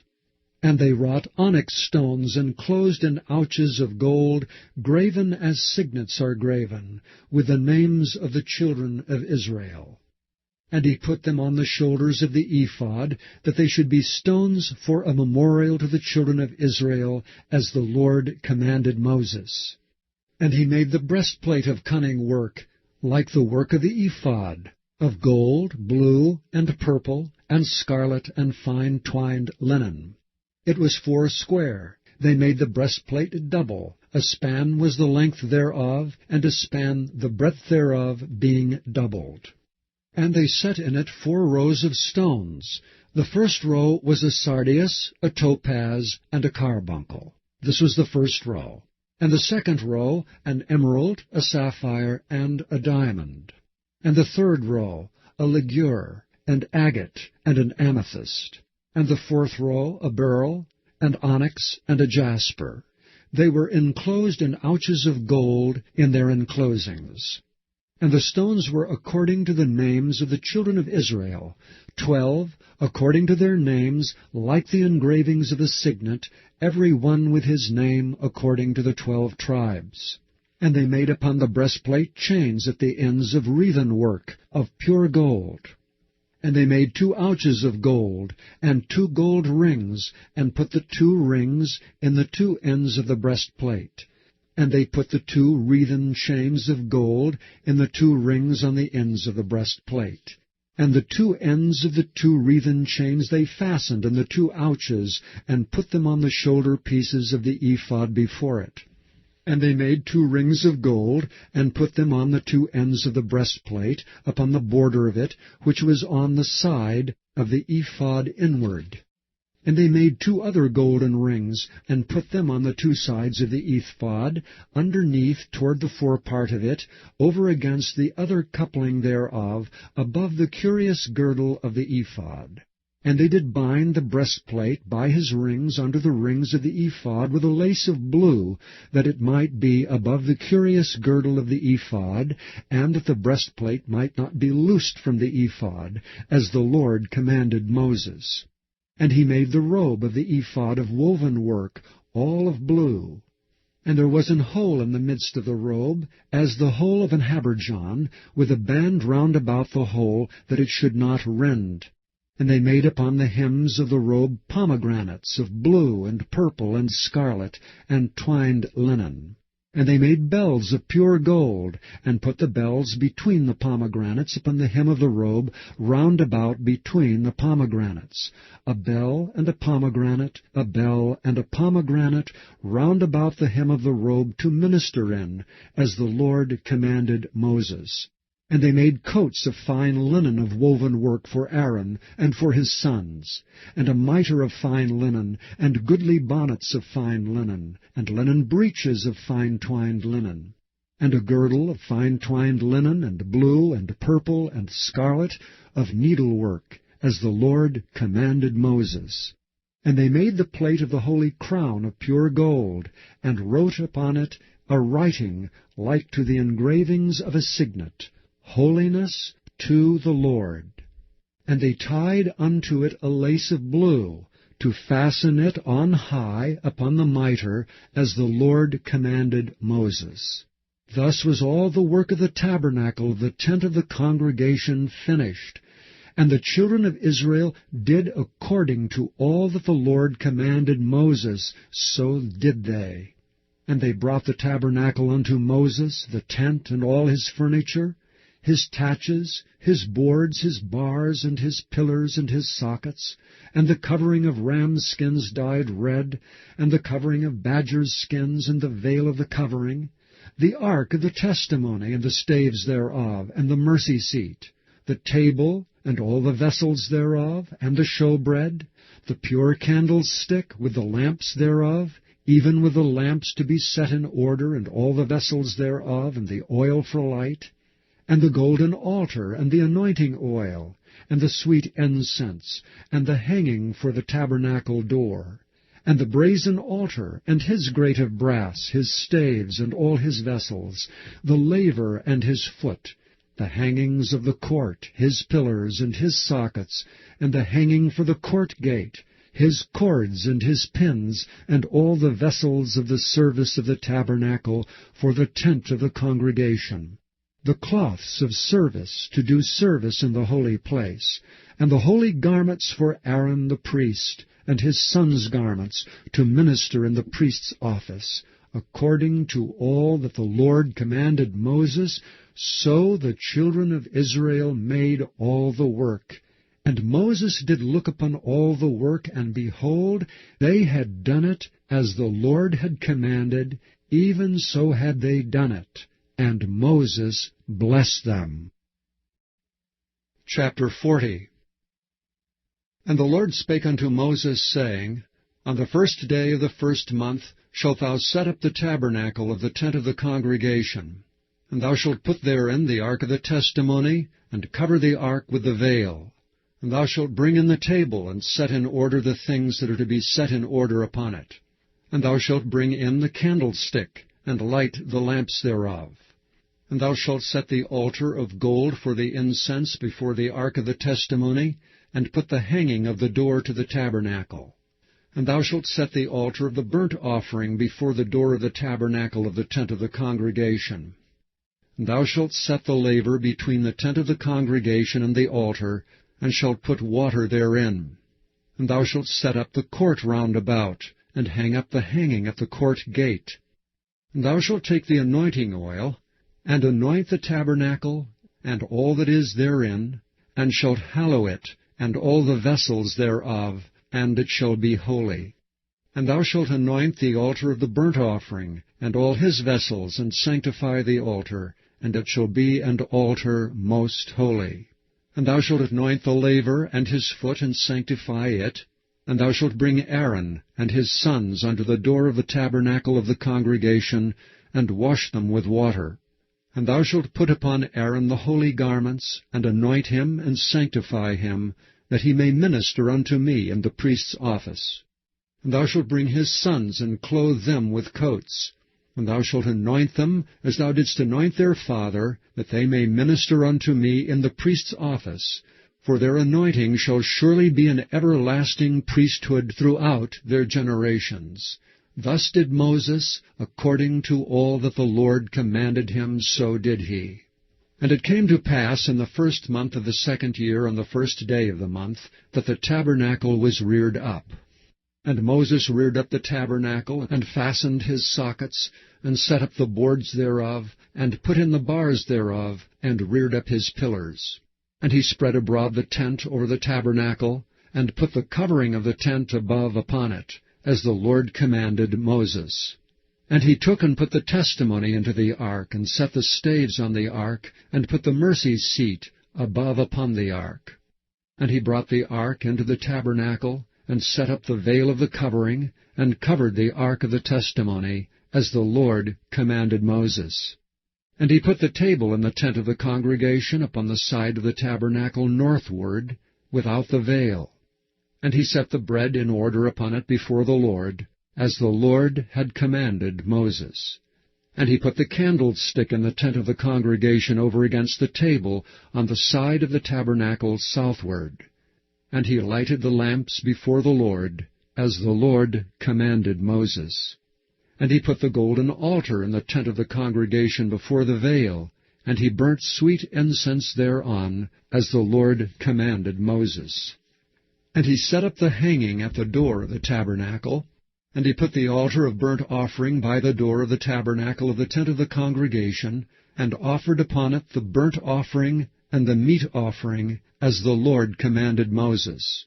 And he set the laver before the tent of the congregation and the altar, and put water therein to wash withal. And Moses and Aaron and his sons washed their hands and their feet thereat, when they went into the tent of the congregation, and when they came near unto the altar they washed, as the Lord commanded Moses. And he reared up the court round about the tabernacle and the altar, and set up the hanging of the court gate. So Moses finished the work. Then a cloud covered the tent of the congregation, and the glory of the Lord filled the tabernacle. And Moses was not able to enter into the tent of the congregation, because the cloud abode thereon, and the glory of the Lord filled the tabernacle. And when the cloud was taken up from over the tabernacle, the children of Israel went onward in all their journeys. But if the cloud were not taken up, then they journeyed not till the day that it was taken up. For the cloud of the Lord was upon the tabernacle by day, and fire was on it by night, in the sight of all the house of Israel throughout all their journeys.